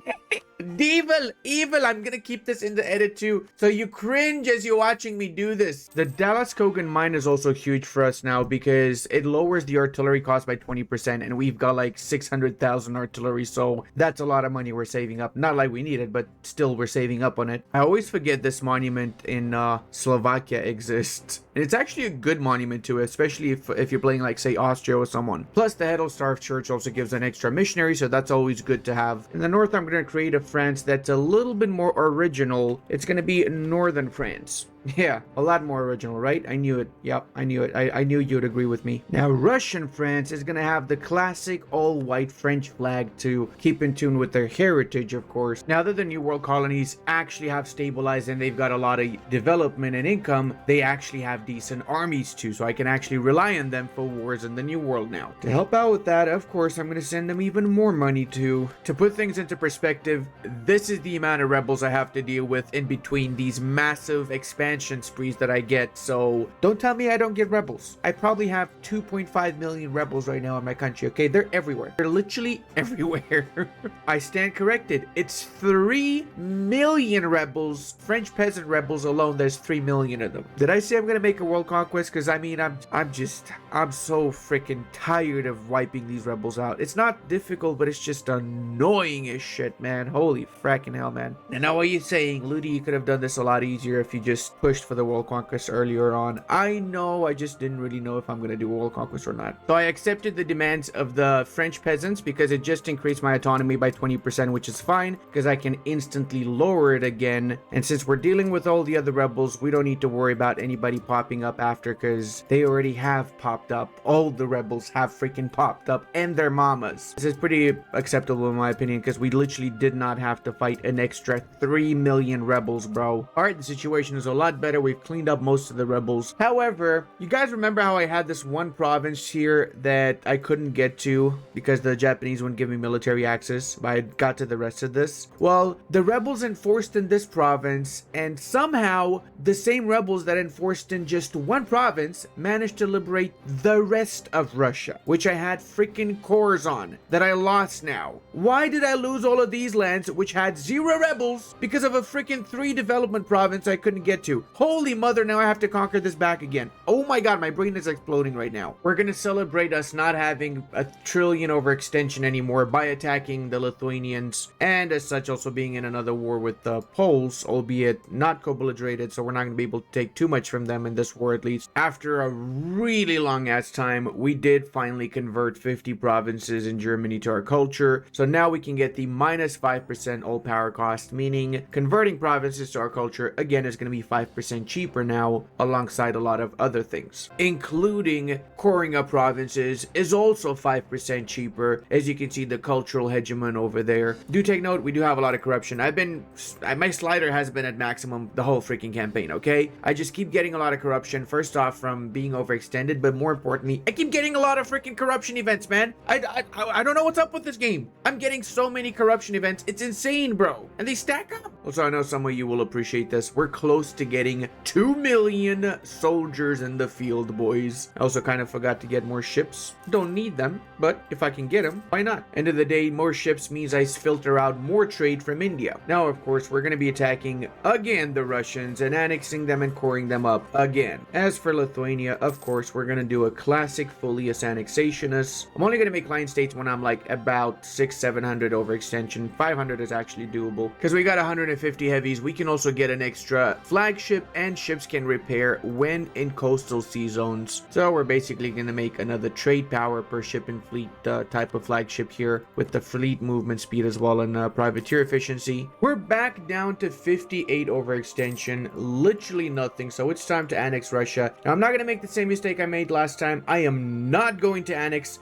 this freaking province at all. The Russians can keep on existing in there. I'm a-okay with that. With the annexation of Russia, we officially have the entirety of Europe, with the exception of one more war for Poland, and that's pretty much it. Not gonna lie, I'm a little bit upset because I had to core this shit up twice. Literally had all of this as cores already before they separated from me. I was so close to quitting when that happened, you have no idea. I'm gonna start annexing my subjects, so let's go with diplo annexation cost modifiers 1 and a 2, and we're giving out the integration policy, which has another 5% annexation cost reduction. And I'm betting you guys also want to see the culture conversion map, don't you? Yep, look at this. Pretty much all of Africa is our culture now, and half of Europe, or at least half of Europe, if not more. Even some of our colonies in Asia, and most of the islands in Asia have become our culture too. We're also sitting at a cool 116 max revolutionary zeal, so that's way above the absolutism that we had before, and we probably should be building some more town halls because we do need to lower that governing capacity, or better yet, lower the governing cost. Money wise, I haven't even checked where my ships are and everything. I'm probably not efficiently using it because I haven't been bothering. I've got way too much money. I literally am close to 1 million ducats. I don't even know what the shit to do with this much money, but if I wanted to make more, I would be sending ships here. So let's go protect trade in Gujarat node, and let's get some more merchants from making trade companies out of the Great Lakes and Congo. I should have done this like hours ago. I just honestly, guys,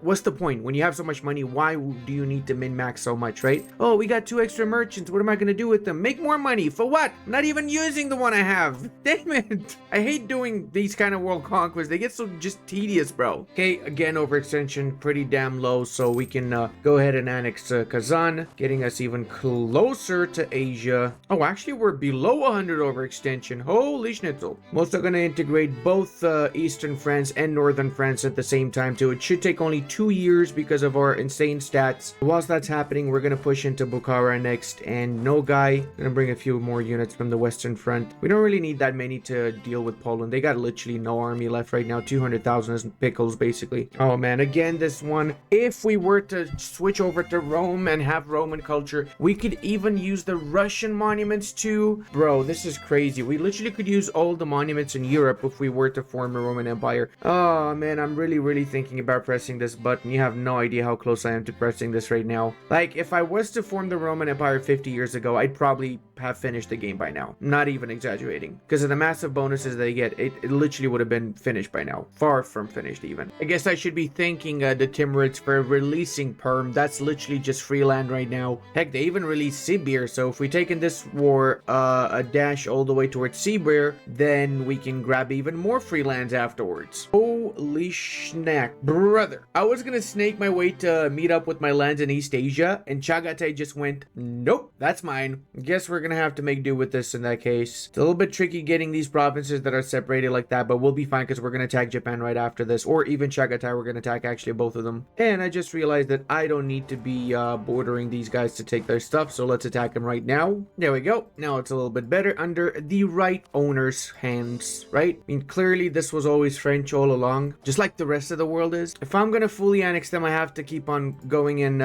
fighting Delhi properly. I'm not in the mood for that. I'm just gonna let them stay as a one province minor, and I get everything else. I feel like that's a fair deal if you ask me. Next target, Chagatai. Chagatatai.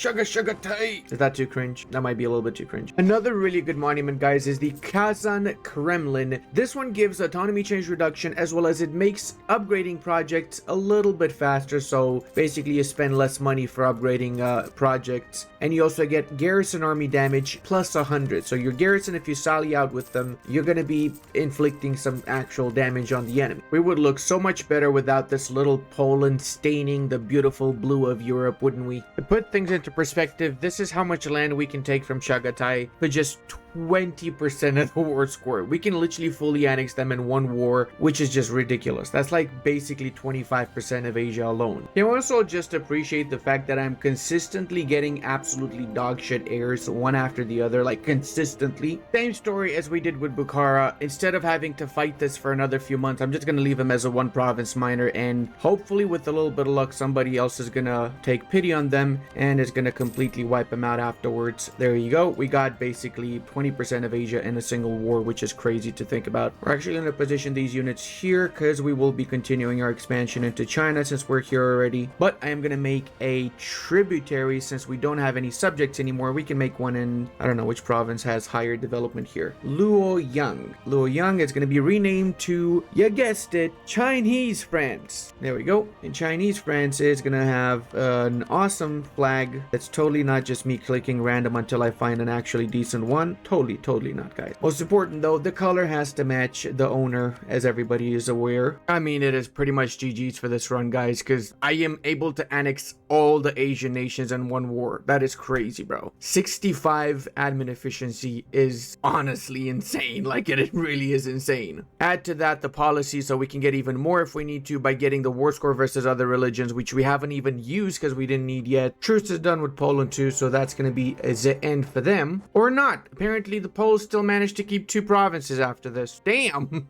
Actually, damn. Forgot the Poles are actually Catholic. They're not a different religion. Come on. You know, ironically enough, one achievement that I don't have is the one with the manpower. Let me see where it is. Win a war with at least 1 million dead on both sides. I never managed to get that, I swear. It is crazy, man. But in this run, I did get colonial managers because that was fairly easy. Just appoint 3 governors. I didn't even know that's an achievement, to be honest. Now, what are we going to do with the Poles? Because that is the age-old question. Are we going to turn them into a subject? Probably. I feel like that might be the best option here. Let's go ahead with that because we also can now do another mission, Crossing the Rhine, which gives until the end of the game a 5% admin efficiency. So we just went up to 70% admin efficiency. That is insane, bro. That is actually insane. Dominate Europe also gives all power cost minus 5%, and it cancels any previous golden age, so we can start a second golden age, which means again we get all power cost minus 10%. So reality is I don't really need to make a subject out of this because look at how much coring costs. It's basically nothing. We're coring provinces that have 51 development. Also, what the fuck, Poland? 51 development? Really, Brady? Really? But 51 development is getting cored for 16 mana points, 16 admin, because of all the missions that we have as the French. That is insane, man. That is actually insane. The French mission tree, the one that you get as Revolutionary France, is just absolutely crazy good. I mean, crazy good. If I'm ever gonna redo this run at some point in the future, maybe when EU5 is already out and they release another patch for this as a farewell patch or whatever, bugs patch or whatever, or even if not, if I feel like I want to play EU4 again and I do another France, what I'm gonna do, because I would have an actual, this time I didn't have a strategy for a world conquest. That's very obvious if you watched the video from the beginning, right? But what I would do is dismantle the HRE day 1, focus on getting the HRE provinces so that by 1600 I can already have these missions done, well, at least the first mission done, and then when I get revolution in the 1700s I can instantly get dominate Europe. So I would get the old power cost and the second golden era just like that, you know? That would be huge to me. Now to unlock these missions we need to do institution at the bank, so we gotta have 0 corruption. That means I'm not supposed to expand.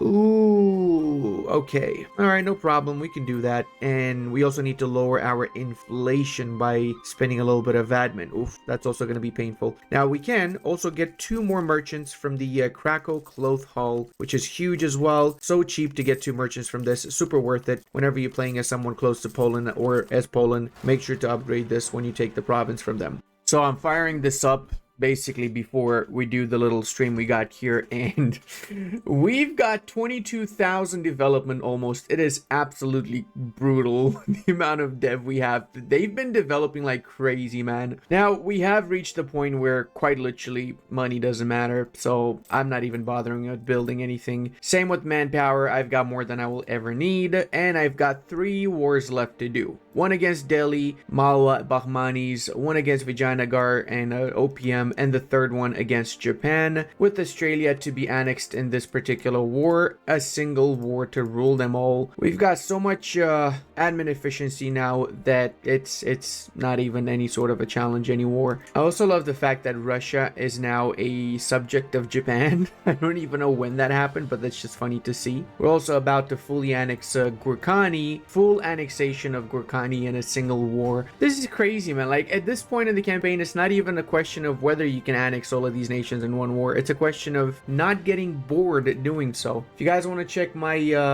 timeline, let's give it a little bit of a try, because actually this game has been going on for a while, so I'm genuinely curious to see my expansion path here. Let's go on 3 speed or even 4 speed, I'd say.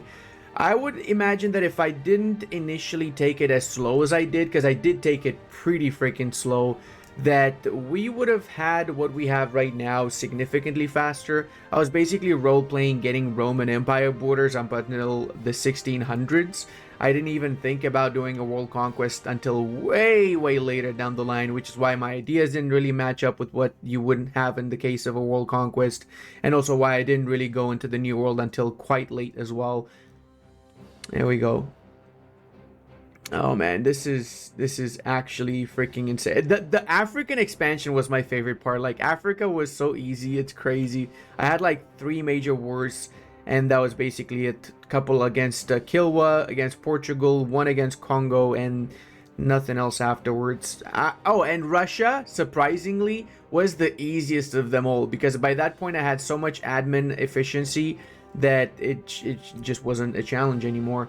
Then let's also see a few more maps here. We got the cultural map mode. I would not be able to get a 1 culture though, because we didn't go Roman Empire, which is pretty much required to get the extra 25% culture conversion cost reduction. It's still super cheap right now, so we're basically converting for very little. Look at all the modifiers now, and these are quite a few modifiers, let's be honest, and we are converting a lot of provinces already to French, but it's not going to be enough. We will need a little bit more time to convert everything to our culture, so 1 culture is a bit of a fail, unfortunately. Religious map is fairly good as well. We will be getting 1 faith, that's for sure. That's not going to be an issue. We do have 5 missionaries. I could technically get missionary strength increase a little bit more, but I'm not really, it's not necessary. Even if we don't get the 1 faith, that's not a big deal. Now, if you're watching this on YouTube, I will leave it here, and hopefully I'll see you on Twitch where we can finish this off together. I will be releasing this video at the same time that I'm going to be doing the final part of the campaign, so after you watch this, a few hours afterwards, you can watch me attempt to do the finalize the world conquest as the French. We literally just have a little bit of Asia left, and in the New World. New World's going to be a bit of a challenge though, because it's basically just Spain pretty much and Mexico, and I was allied to Mexico up until recently, so it's going to have to be 2 wars. I'm gonna have to choose break a little bit in New World. That's why I want to focus 100% on the Old World and then in the New World, because I hate multitasking. I hate looking at 7 different parts of the map. Just like to take it one by one. I know it's not efficient, but it is what it is. And I hope you enjoyed the mega campaign here that we had going on for a while now, months literally in the making. This was the last time I'll be playing France before EU5 comes out, and I hope you're as hyped for EU5 France as I am. Love you all, and I'll see you in the next one.